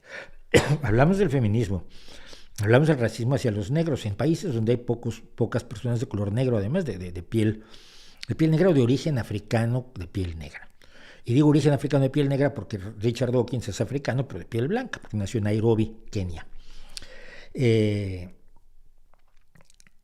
Se habla y se habla mucho del racismo en México. Yo he atacado muchísimo el racismo en México y el doble rasero y la doble moral hacia los indígenas. Los del pasado son admirables y los del presente, pues ahí están. No los molesten, déjenlos. Venden niñas, son sus costumbres. No van a la escuela, pues déjalos, los aztecas no iban a la escuela y no les pasaba nada. Y cosas de este tipo, que es racismo puro y duro. Pero el antisemitismo parece que es el elefante en la habitación, y siempre sale quien hace esta explicación, y esta explicación la hace también Jalife. La aversión hacia personas de religión o identidad judía, pues no saben lo que es. El judaísmo es religión, es cultura, es etnicidad, ¿es qué? Salvo que una persona se identifique como tal, si no se identifica no lo es. Dice, no es antisemitismo sino judeofobia, porque también los árabes son pueblos semíticos, porque son las lenguas consideradas semíticas. Mira, eso es un pretexto bastante barato. Se ha llamado tradicionalmente antisemitismo al rechazo a las personas a los judíos. Y no vale la cortada etimológica para cambiar el tema y entonces cambiar el nombre. Y hay teorías así, es que los verdaderos judíos no son estos, sino que hay una cuestión étnica y fueron sustituidos por los házaros. Esto es una teoría muy de Jalife. Todo eso da igual. Todo eso da igual, todos los pueblos se han movido, todos los pueblos se han mezclado, incluso pueblos tan herméticos como lo ha sido el judío y el gitano. Pueblos que son herméticos no porque sean raros de ellos, sino por la persecución a la que se veían sometidos, encerrados en guetos y en juderías y en pueblos gitanos, donde su relación social, humana, educativa o sexual con el mundo en el que estaban insertados era enormemente difícil. Los gitanos no se mezclan con payos hoy en día, no porque es su tradición, sí, pero porque finalmente fueron primero encerrados en burbujas, donde el defenderse entre ellos era la única forma de sobrevivir. Y es lo mismo que ha pasado con otros pueblos. Yo me acuerdo con los abuelos chinos de un amigo mío que se enojaba porque el papá de mi amigo se había casado con una mujer rubia y mi amigo era un chino güero, un chino rubio, se llamaba Jorge. Y tenía el pelo rubio, pues era guapo el desgraciado, ya se imaginarán, pero sigue siendo legítimo ser antisemita, ser judeófobo si quieres, odiar a los judíos, sospechar de ellos, pensar que forman una conspiración. Somos enemigos de las conspiraciones, no creemos en la conspiración, pero esa sí existe. Estamos a favor de que todas las personas son iguales, excepto esos.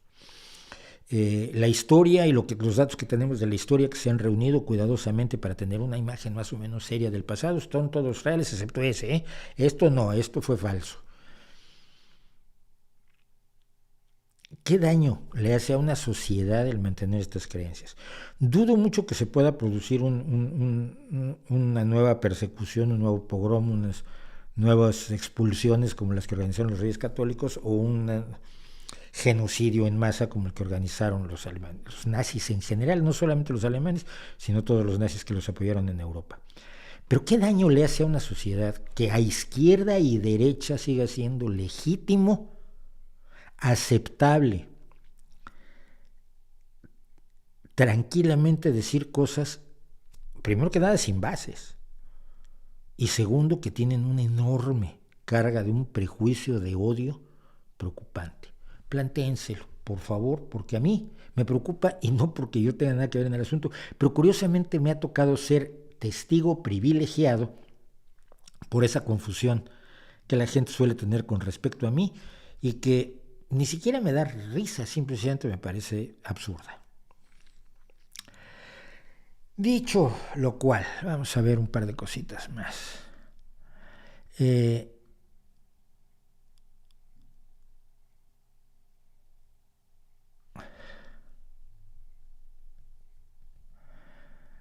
Están hablando de Jalife. Mira, no es una persona que merezca mi atención de ninguna manera.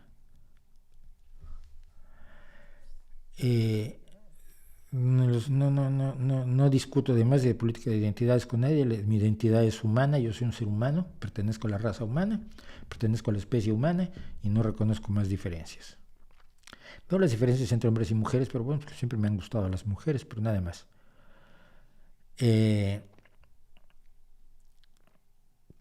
¿Qué más vemos?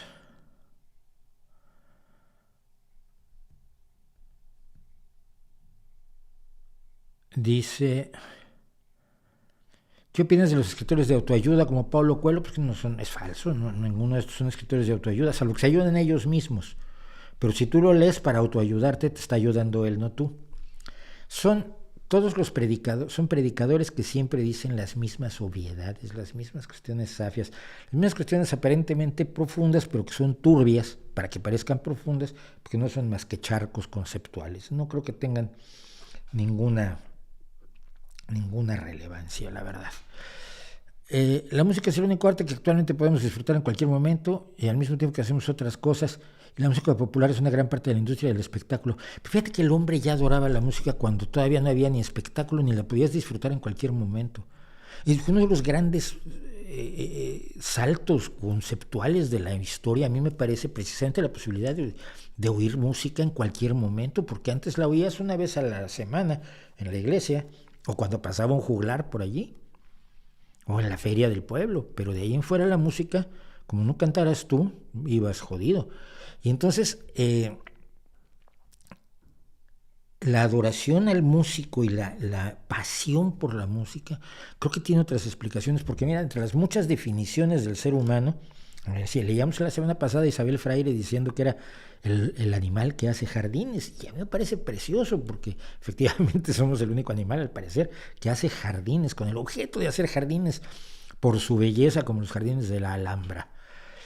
Pero somos el único animal que hace música por la belleza de la música misma. Es decir, detectamos como musical lo que hacen otros animales, como las aves o como los delfines o las ballenas, pero somos el único animal que hace música por el placer enorme de la música. Yo creo que es uno de los grandes misterios del ser humano. El que iba a Marte era John Carter. Claro, está en toda la serie de John Carter de William Burroughs, que es maravilloso.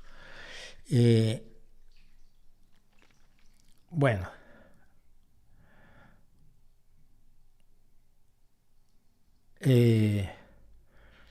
La izquierda costarricense no apoya a Ortega, la izquierda costarricense es de mi izquierda, porque yo soy, y esto nunca lo olviden ustedes cuando no se quieran hacer líos, yo soy un hombre de izquierda. Voy a no poder hacer otra vez la pequeña serenata del nocturno. Bueno, vamos a tratar de hacer esto lo más brevemente posible, porque es necesario comentarlo. El presidente de México estuvo en el Consejo de Seguridad de las Naciones Unidas, porque México tiene la presidencia del Consejo de Seguridad durante el mes de noviembre. No para siempre, no para este año, el mes de noviembre. Es un puesto fundamentalmente ceremonial que se le adscribe a los miembros no permanentes del Consejo de Seguridad. Esto es muy fácil. La ONU se hace a raíz de la Segunda Guerra Mundial para tratar de evitar otras guerras. Los países más poderosos están en el Consejo de Seguridad para tratar de garantizar su seguridad y la del mundo. Luego, pero primero la suya. Su seguridad como países, no la seguridad de sus ciudadanos, es otra cosa. Y luego hay una serie de miembros no permanentes del Consejo de Seguridad que pasan por ahí, los dejan ser presidentes un mes para que se sientan bien, o para demostrar la vocación de pluralidad de las Naciones Unidas en el Concierto de las Naciones. Como ustedes lo quieran poner, me suena más o menos igual.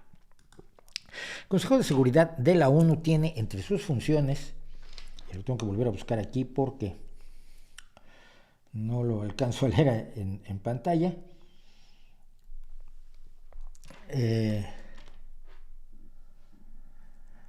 mantener la paz y la seguridad internacionales de conformidad con los propósitos y principios de las Naciones Unidas, investigar toda controversia o situación que pueda crear fricción internacional, recomendar métodos de ajuste de tales controversias o condiciones de arreglo para evitar la guerra, de elaborar planes para el establecimiento de un sistema que reglamente los armamentos, de determinar si existe una amenaza a la paz o un acto de agresión, etcétera, etcétera. Entonces, ¿a qué se dedica, por ejemplo, en este momento? ¿Qué es de preocupación del Consejo de Seguridad? Mira, Bielorrusia está expulsando migrantes forzosos hacia Polonia y Lituania como una forma de Rusia para presionar a la Unión Europea y evitar que siga habiendo acciones de sanciones contra Bielorrusia por el robo de elecciones brutal que hizo Lukashenko, y que es el último tirano de Europa, por lo menos el último tirano antiguo de Europa, porque lleva 30 años al frente de Bielorrusia.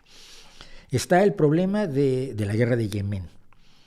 Esos son los problemas a los que se dedica el Consejo de Seguridad, los que trata de resolver el Consejo de Seguridad. Para otras cosas, la Organización de las Naciones Unidas tiene, por supuesto, el Consejo Económico y Social, que tiene como objetivo promover la materialización de las 3 dimensiones del desarrollo sostenible: económica, social y ambiental. Este órgano constituye una plataforma fundamental para fomentar el debate y el pensamiento innovador, alcanzar un consenso, todos juntos, sobre la forma de avanzar y coordinar los esfuerzos encaminados al logro de los objetivos convenidos internacionalmente. México fue como presidente al Consejo de Seguridad, pero López Obrador parece que creyó que iba al Consejo de Económico y Social de las Naciones Unidas. Y tuvo varios problemas por los que quiero pasar. Primero llegó y dijo: no vengo a hablar de seguridad como sinónimo de poderío militar, ni como argumento para el empleo de la fuerza contra nadie. No puedes, porque el Consejo de Seguridad es precisamente lo contrario a eso. No sé quién te explicó que era el Consejo de Seguridad, pero ciertamente no es eso. Luego se puso a dar el discurso mexicano sobre la corrupción y básicamente exhibió su ignorancia sobre el mundo que rodea a México, todo eso, esa cosa extraña que hay fuera de las fronteras y de las costas de México, pensando que todos los países son igualmente corruptos, y además de paso acusó a los tribunales de todos los países de la ONU de ser tan corruptos como los tribunales mexicanos. Así, tranquilamente. Luego dijo: sería hipócrita ignorar que el principal problema del planeta es la corrupción en todas sus dimensiones. No solo sería hipócrita, sería estúpido creer que el principal problema del planeta es la corrupción en todas sus dimensiones. No es verdad, simplemente. Pero ¿qué es lo que pasa?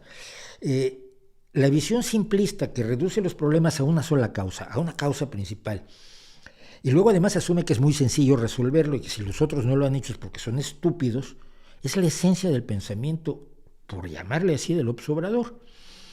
Súper simplificar y luego decir: pues esto es muy fácil. Para él nada es difícil. Extraer petróleo no tiene ciencia, hacer caminos no tiene ciencia, gobernar no tiene ciencia, hacer un aeropuerto es facilísimo, y por supuesto resolver el problema mundial de la pobreza pues se hace en 2 patadas, cosa que le hagan caso a él porque ya se le ocurrió algo. Entonces él cuenta que en México ha aplicado la fórmula de desterrar la corrupción y destinar al bienestar del pueblo todo el dinero liberado, con el criterio de que por el bien de todos primero los pobres. La frase es muy bonita, sin duda alguna. Yo me adscribiría a ella sin duda: por el bien de todos primero los pobres. Pero espérate, porque no hay dinero liberado y porque la corrupción desborda a tu alrededor. Esto lo señaló todo el mundo y desafortunadamente hay que tenerlo en cuenta. Es decir, cuando sus propios parientes, cuando las personas a su alrededor, cuando los ministros o secretarios en México, cuando los miembros más destacados de su partido están involucrados en hechos de corrupción, y todo el mundo lo sabe, y en el resto del mundo no están los bots de Cuevas tratando de decirle a la gente que no es cierto que no haya corrupción de los parientes del López Obrador, pues el resto del mundo mira con una condescendencia terrible que este sujeto tenga la desvergüenza de hablar de la corrupción de otros países cuando él está encabezando uno de los países más corruptos del mundo según los baremos internacionales. Creo que de 135 países México está en el 124 o por ahí. Y aparte sigue insistiendo en que la solución para vivir libres de violencia es acabar con el desempleo, favorecer la incorporación de los jóvenes al trabajo y al estudio, evitar la desintegración familiar, la descomposición social y la pérdida de valores culturales, morales y espirituales. Es decir, abrazos y no balazos, con los resultados que ya conocemos: la violencia que no cesa en México, los asesinatos que no cesan en México. Cuando tienes uno de los países más inseguros del mundo, no puedes estar diciendo cómo has hecho para acabar con la violencia, porque no has acabado con la violencia, no has tocado siquiera la violencia. Y su creencia de abrazos y no balazos también la añade en su discurso al decir que otorgar a los jóvenes opciones de estudio y trabajo para evitar que sean enganchados por la delincuencia es la solución. Él no se da cuenta de que cuando tú puedes ofrecerles a unos jóvenes la posibilidad de capacitación para un salario mínimo y una vida en precario, y lo comparas con las cantidades de dinero que puede ofrecerte un cártel de las drogas, con el sexo, con la sensación de poder, con la fuerza, con el viaje de ego trip que te da el ser miembro de una de las superbandotas, no tienes nada que hacer, no hay competencia.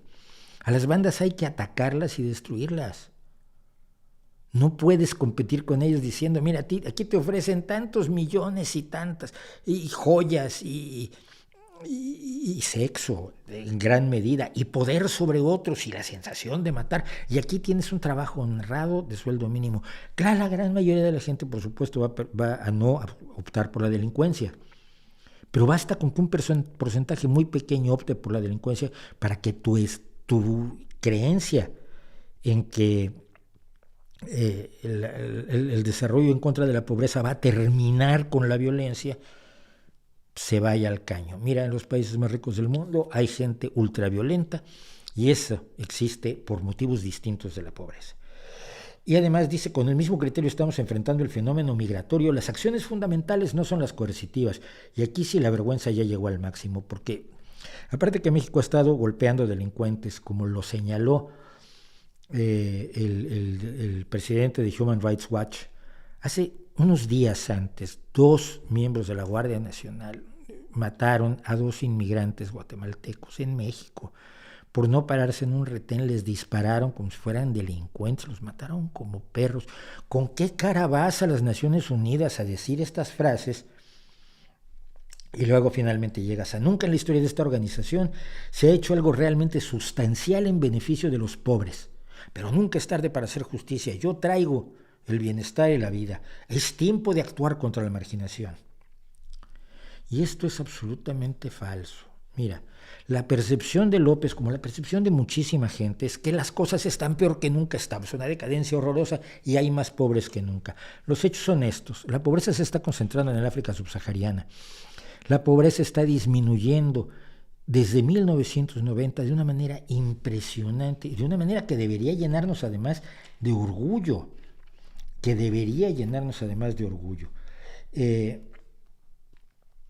Tienes el número de personas en pobreza extrema pasado de casi 2.000 millones a 600, 700 millones. De 2.000 millones a 600 o 700 millones. Es que es una absoluta locura. Esto es en número total de gente. En porcentaje de la población, la pobreza ha caído también, perdón, estoy haciendo sonar esto, la pobreza también ha caído de una manera espectacular. Hemos logrado reducir de que más del 50% del mundo viviera en la pobreza en 1981 a que sea algo más del 20% hoy. Que sigue siendo muy poco, que hay muchísimo que hacer, pero no puedes decir que las acciones que se han emprendido, muchas de ellas encabezadas por las Naciones Unidas, por la UNESCO, por la FAO, por la Organización Mundial de la Salud, no han disminuido la pobreza, porque sí la han disminuido, porque vemos un mundo menos desesperado hoy que hace 40 años y podemos soñar en seguir avanzando sin necesidad de acciones mesiánicas. Y aquí fue donde llegó al máximo López Obrador. Él propuso una serie de mecanismos para que las personas más ricas y los países más ricos del mundo pusieran una determinada cantidad de dinero para reunir $1 billón. Cuando él dijo 1 billón, lo dijo en español, y por las cuentas, si haces cuentas de lo que está ofreciendo, pues hablas de 1 millón de millones de dólares, no de 1.000 millones, del billón en inglés. Es una de las tragedias que vivimos los traductores. El billón en inglés y el billón en español tienen 3 órdenes de magnitud de diferencia. A billion son 1.000 millones y 1 billón son 1 millón de millones, a trillion en inglés. Sí, es un lío haberse puesto de acuerdo antes, pero no lo hicieron. López Obrador dijo que hay 750 millones de pobres, hay un poco menos. Si ustedes ven el reloj mundial de la pobreza, donde cada día sale más gente de la pobreza de la que entra, y ese es un reloj que se hace no ideológicamente, que se hace con base en todos los datos que tenemos. Salen más personas al día, que alrededor de 24,000 personas al día salen de la pobreza, y son muchas más de las que entran en pobreza. Si hay 750 millones de pobres, Entonces, el billón de dólares del que habla López Obrador alcanza para darles a cada uno de sus pobres $1,333 con 33 céntimos y un tercio de céntimo. 1 millón de millones divididos entre 750 millones de pobres le da a cada pobre $1,333.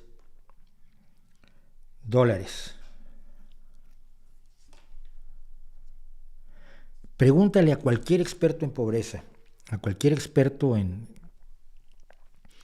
cuestiones de carácter social, en la forma de salir de la pobreza, porque esto lo estudian muchísimas personas que le dedican su tiempo y su conocimiento, no solo la ocurrencia de López Obrador, sino que esto tiene baremos técnicos, económicos, sociales, políticos, etcétera. ¿Cómo sacas de la pobreza a una persona con $1,333 y un tercio? La respuesta es no sale. De la pobreza se sale con cambios estructurales profundos que requieren el esfuerzo de muchísimas personas que tienen un alto gasto de gestión también. No puedes tomar 1 billón y hacérselo llegar directamente a la gente porque, López Obrador decía también, claro, los recursos deben llegar de manera directa, sin intermediación alguna, mediante una tarjeta o un monedero electrónico personalizado. A cada quien le das una tarjeta con sus $1,333 y un tercio. Y con eso no resuelves absolutamente nada. Hasta la misma idea del billón así redondito, da la idea de que esto es una ocurrencia, que es una vergüenza que se plantee como un plan para el bienestar mundial. De verdad, este señor tiene un problema, grave. Y el problema también de oponerse a este señor es que luego parece que uno está jugando al lado de la derecha que se opone a él, porque la izquierda que se opone a él está calladita, o ha renunciado a ser de izquierda y se ha dedicado a cantar sus glorias, como he visto que lo están haciendo muchos después de esta lamentable intervención. Tanto Rusia como China le contestaron diciendo que ese no era el foro correcto para hacer este tipo de propuestas, para eso está el Foro Social, el Foro Económico y Social de las Naciones Unidas, pero además cada uno de ellos aprovechó para llevar agua a su molino con los verdaderos problemas internacionales que tienen. Rusia, después de echar a un lado a López Obrador, casi dijo que Bielorrusia está siendo victimizada por la Unión Europea, ya que Polonia y Lituania están en la Unión Europea, Polonia y Lituania, y hoy hemos leído reportes de gente a la que en Bielorrusia la policía la ha apaleado para obligarla a cruzar la frontera con Polonia y Lituania, países de los que no creo ni siquiera que López Obrador esté enterado que existen, Bielorrusia, Polonia y Lituania. Y China aprovechó para hablar de Taiwán, porque China está ahora en un proyecto claro de recuperación de Taiwán, porque siempre ha considerado que es parte de su país y nunca ha tolerado que se le considere un país independiente. De hecho, el simple hecho de decir que tú crees que Taiwán es un país ya es un escándalo para los chinos y te pueden armar un lío gordísimo, y han armado líos gordísimos a empresas, a medios de comunicación y a gobiernos completos por considerar que Taiwán es un país. Y Taiwán es una democracia funcional, por lo demás, después de que nació como una dictadura. Es decir, Rusia y China aprovechan para atacar sus problemas de seguridad correspondientes al Consejo de Seguridad, mientras al frente está alguien que está soñando en llevar a nivel internacional las grandes soluciones que no han conseguido nada en México durante 3 años. ¿Qué le parece a usted? Con esto ya me eché encima a todos, pero nos quedan 15 minutos y voy a poder hacer lo que quiero. No sé si voy a poder hacer lo que quiero, voy a intentarlo, pero para esto voy a tener que prescindir. Agradezco los super stickers, por cierto, a Ana Cecilia Baños y quienes dan de pronto un super sticker, un super chat, un super algo para colaborar ligeramente en lo económico con este canal que requiere apoyo económico mientras no me saque la lotería. Les prometo que en cuanto me saque la lotería no vuelvo a pedir dinero, cierro el Patreon y además desmonetizo el canal y no vuelven a ver un anuncio en los vídeos del canal. Pero mientras, chico, yo he tenido un límite para ponerle dinero a este canal y ese límite pues está alcanzado y por eso necesito el apoyo de todos ustedes.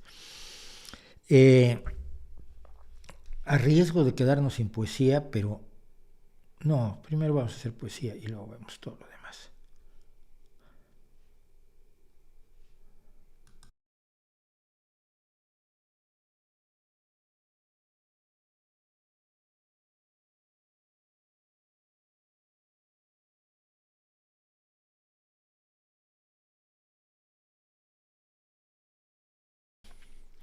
Y nuestro poeta de hoy es el poeta mexicano Rubén Bonifaz Nuño, un hombre que vivió 90 largos años, por cierto, de 1923 a 2013, que nos dejó, y que fue fundamentalmente un poeta de amor. Y ahora que leo sus poemas de amor, siento, desgraciadamente, que algunos de ellos podrían ser atacados por no ser políticamente correctos en estos tiempos. Y me lastima porque, primero que nada, porque el amor nunca es insincero. Puede haber adoptado en el pasado formas que hoy nos parecería que no debería adoptar en el presente, pero ello no implica que puedas criticar su sinceridad. Entonces, a mí me encanta la poesía de Rubén Bonifaz Nuño. Yo creo que a cualquiera que conozca, que haya vivido plenamente la posibilidad de estar perdido por otro ser humano al que ama perdidamente, yo amo perdidamente, he amado perdidamente a mujeres, ¿qué le hacemos? Pensará que Rubén Bonifaz Nuño lo representa. Y entonces vamos a leer algunos poemas, no todos de amor, de don Rubén Bonifaz Nuño. Y este me encanta. Dice, ¿cuál es la mujer que recordamos? ¿Cuál es la mujer que recordamos al mirar los pechos de la vecina del camión? Perdón, vuelvo a empezar porque esto no se vale. ¿Cuál es la mujer que recordamos al mirar los pechos de la vecina de camión, a quien espera el hueco lugar que está al lado nuestro, en el cine? ¿A quién pertenece el oído que oía la palabra más escondida que somos? ¿De quién es la cabeza que a nuestro costado nace entre sueños? Hay veces que ya no puedo con tanta tristeza y entonces te recuerdo. Pero no eres tú. Nacieron cansados nuestro largo amor y nuestros breves amores, los 4 besos y las 4 citas que tuvimos. Estamos tristes. Juntos inventamos un concierto para desventura y orquesta y fuimos a escucharlos serios, solemnes, y nada entendimos. Estamos solos. Tú nunca sabrás, estoy cierto, que escribí estos versos para ti sola, pero en ti pensé el hacerlos. Son tuyos. Ustedes perdonen. Por un momento olvidé con quién estaba hablando y no sentí el golpe de mi ventana al cerrarse. Estaba en otra parte. Y esto es, muchas veces a los poetas les preguntan para qué o para quién escriben. Yo decía que yo escribía para que me quisieran mis amigos. En mi época más juvenil escribía poemas para ligar. No ligué nunca con los poemas. Pero bueno, la intención era noble. La noble intención de ligar que tiene uno a los 16 años. Pero Rubén Bonifaz Nuño aquí hace una confesión de parte interesante. Para los que llegan a las fiestas. Piensen en fiestas quizás como las que ya no se hacen, fiestas de hace algunos ayeres, de algunas décadas. Para los que llegan a las fiestas ávidos de tiernas compañías y encuentran parejas impenetrables y hermosas muchachas solas que dan miedo, pues uno no sabe bailar y es triste. Los que se arrinconan con un vaso de aguardiente oscuro y melancólico y odian hasta el fondo su miseria, la envidia que sienten, los deseos. Para los que saben con amargura que de la mujer que quieran les queda nada más que un clavo fijo en la espalda y algo tenue y acre, como el aroma que guarda el revés de un guante olvidado. Para los que fueron invitados una vez, aquellos que se pusieron el menos gastado de sus 2 trajes y fueron puntuales, y en una puerta ya mucho después de entrados todos, supieron que no se cumpliría la cita y volvieron despreciándose. Para los que miran desde afuera de noche las casas iluminadas y a veces quisieran estar dentro, compartir con alguien mesa y cobijas o vivir con hijos dichosos y luego comprenden que es necesario hacer otras cosas y que vale más, mucho más, sufrir que ser vencido. Para los que quieren mover el mundo con su corazón solitario, los que por las calles se fatigan caminando, claros de pensamientos, para los que pisan sus fracasos y siguen, para los que sufren a conciencia porque no serán consolados, los que no tendrán, los que pueden escucharme, para los que están armados, escribo. Y termino con un poema que siento que es lo que nos dice qué hace la poesía y qué hacemos los seres humanos y cómo nos explica la poesía lo que hacemos los seres humanos.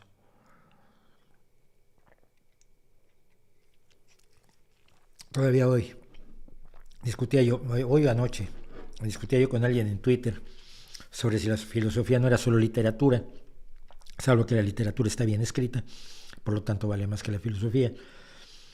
Y este es un excelente ejemplo.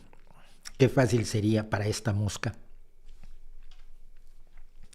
Qué fácil sería para esta mosca, con 5 centímetros de vuelo razonable, hallar la salida. Pude percibirla hace un tiempo, cuando me distrajo el zumbido de su vuelo torpe. Desde aquel momento la miro y no hace otra cosa que achatarse los ojos con todo su peso contra el vidrio duro que no comprende.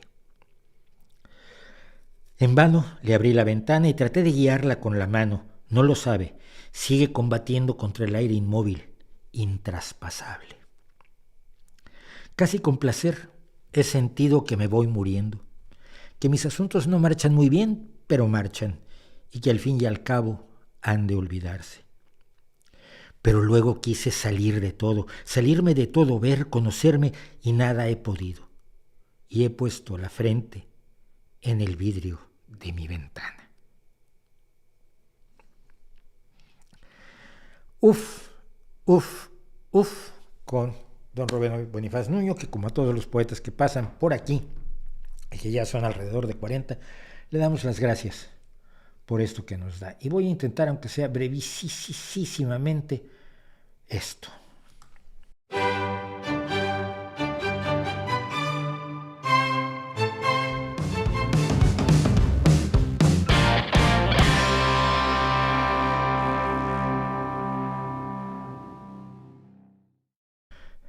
Bueno, pues esto es la pequeña serenata del nocturno, porque yo quiero hablar de música, porque prefiero hablar de música y de pintura que hablar de política y de políticos y de gente que daña a sus compatriotas y de gente que desprecia a quienes son distintos o ve o cree que son distintos de él. Yo prefiero la música y prefiero el arte y prefiero esas cosas que son las que le dan sentido muchas veces a nuestra vida, pero pues no se puede siempre. Entonces llevo un tiempo queriendo hacer esto, que no puedo poner música, pero que les invito a que vayan y busquen la música. Y voy a hacer una rápida recomendación, voy a recomendar un álbum, una canción, un grupo de canciones o un artista cada semana, y esta semana le toca a esta maravilla de álbum que es Blue Valentine, el Valentín azul o el corazón azul, pero corazón del día de Valentín, del día de San Valentín, porque el Valentine es el corazón, es la declaración de amor y es al mismo tiempo el día de San Valentín. La palabra es polisémica en inglés y como tal se tiene que entender. Y un corazón azul puede ser un corazón de color azul o puede ser un corazón blue de nostalgia, de tristeza, de tener el blues.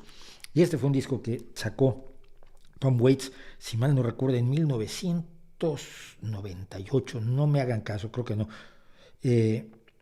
No, en 1978, 98 ya decía yo, que no puede ser. Tom Waits canta como un zapato viejo raspándose contra un montón de grava. Es decir, no canta, es afinadito, pero tiene una voz verdaderamente lo contrario a lo que podríamos decir una voz melodiosa y agradable al oído. Y lo que suele cantar Tom Waits no son canciones bonitas. Sus personajes son habitualmente la parte de abajo del sótano de la sociedad. Los ladrones, los gángsters, las prostitutas que no son de lujo, las prostitutas que lo son quizás porque las obligan, los ladrones, los vagabundos, los que viven en esos lugares a donde nunca va de visita la gente bien. Esos barrios donde prefieren tomar el auto y hacer un largo rodeo para no cruzar por en medio de la miseria, por en medio de aquellos que los miran y les ponen en la cara los niveles de injusticia que pueden existir en una sociedad determinada. Eso es lo que hace Tom Waits en su música. Y nunca lo hizo tan bien, creo yo, posición personal, podrán decirme que me equivoco todo lo que quieran, como cuando hizo Blue Valentine.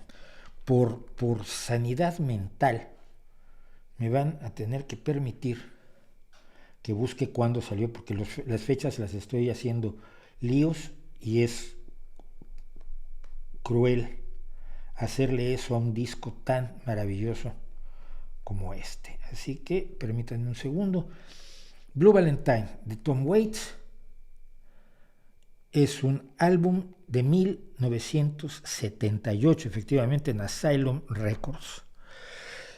¿Qué características tiene el disco? Primero que nada, se atreve a abrir con una canción de West Side Story. West Side Story, que hoy se va a poner muy de moda porque Steven Spielberg acaba de terminar una versión de West Side Story, que es una de las películas más maravillosas, las musicals más maravillosas que se han hecho en la historia, y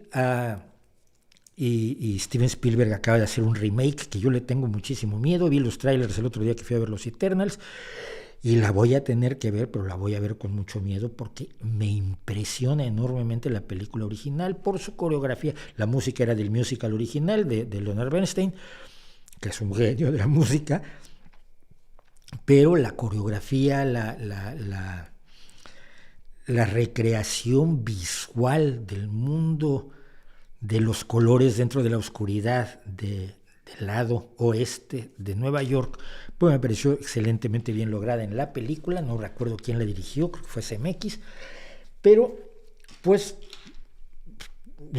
Tom Waits decide abrir su disco con un cover de Somewhere de West Side Story, de música de Leonard Bernstein y letra de Stephen Sondheim.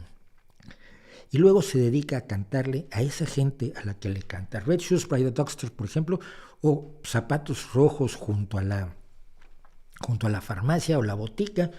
Es una canción de una chica a la que su novio le pide que la vea, que se reúna con él para irse juntos, presumiblemente, para verse allí junto a la farmacia, junto al drugstore, que es más que una farmacia, porque era también donde se vendían pequeños refrigerios y sodas y así, en los Estados Unidos.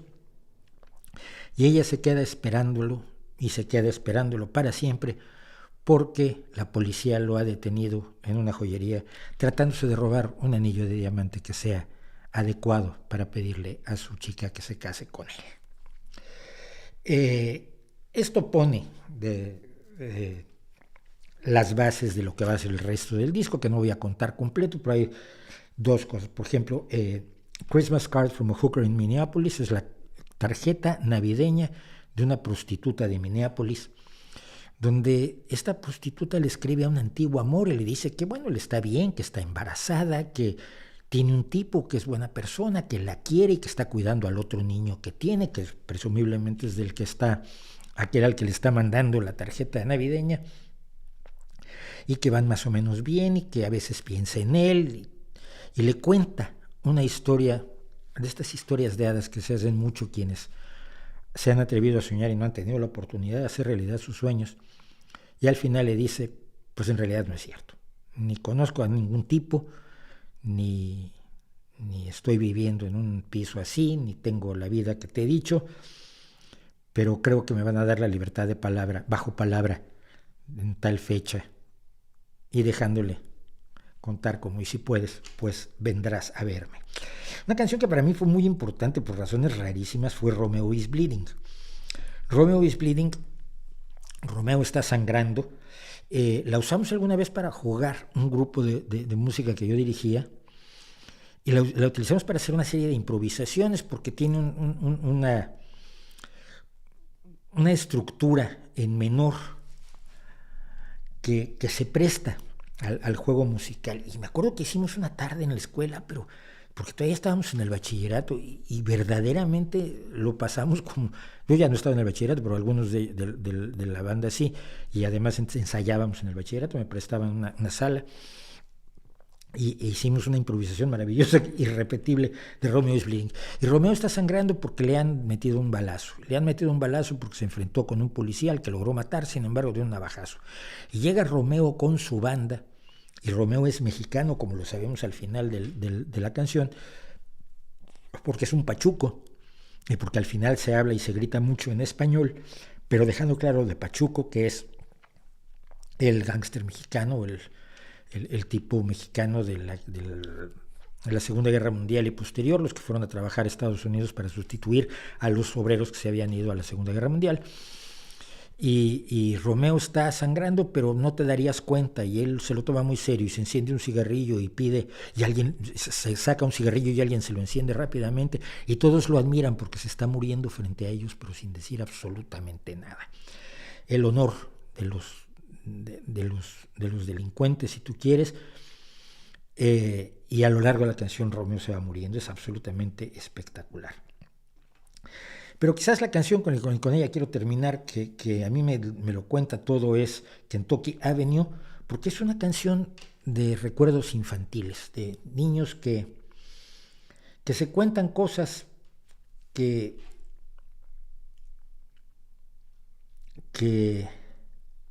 de cómo viven cuando viven en los bajos fondos. El Buick de Eddie Grace tiene 4 agujeros de bala a un lado, y Charlie DeLille está sentado en un árbol, y la señora Storm te apuñalará con un cuchillo de carne si le pisas el prado, y tengo medio paquete de Lucky Strikes, que son unos cigarrillos, así que vamos juntos. Y los niños van haciendo las travesuras que hacen los niños de las áreas más terribles.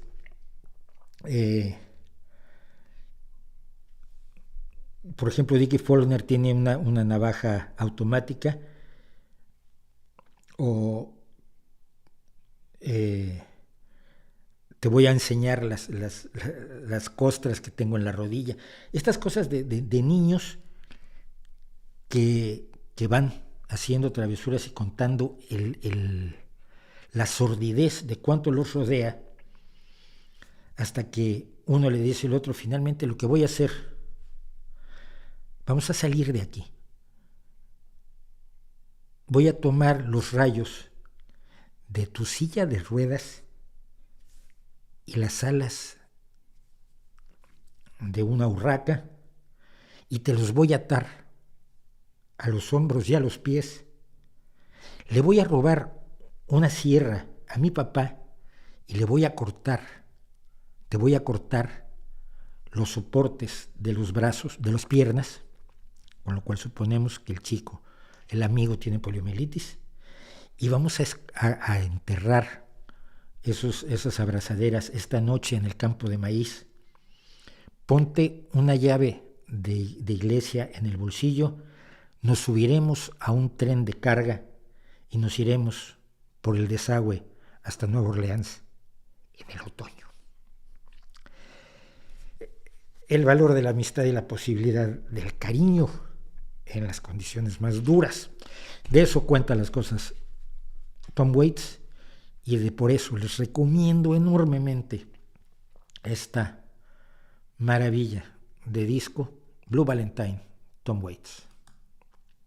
Con lo cual no tengo tiempo nada más que para decirles muchísimas gracias, qué bueno que estuvieron conmigo. Hoy tenemos 217 personas en este momento, y a las 217 les digo adiós. Si alguien puede recuperar el chat a partir del super sticker de Ana Cecilia Baños, a quien se lo agradezco nuevamente, y mandármelo, o algo, o un poco más arriba incluso, me pueden guardar el chat y mandármelo por el correo, como siempre lo suelen hacer, a rbdsqs@gmail.com. Pues se los voy a agradecer muchísimo, porque se le dedico más tiempo al chat, no podía hacer esto, y ya son 2 semanas de no estrenar la pequeña serenata del nocturno, con la que vamos a seguir, aunque sea así 5 minutitos, 6 minutitos, en todos los streamings. Muchas gracias a todos por acompañarme, por aguantarme, y como siempre, Ahí les dejo mi reputación para que la hagan pedazos.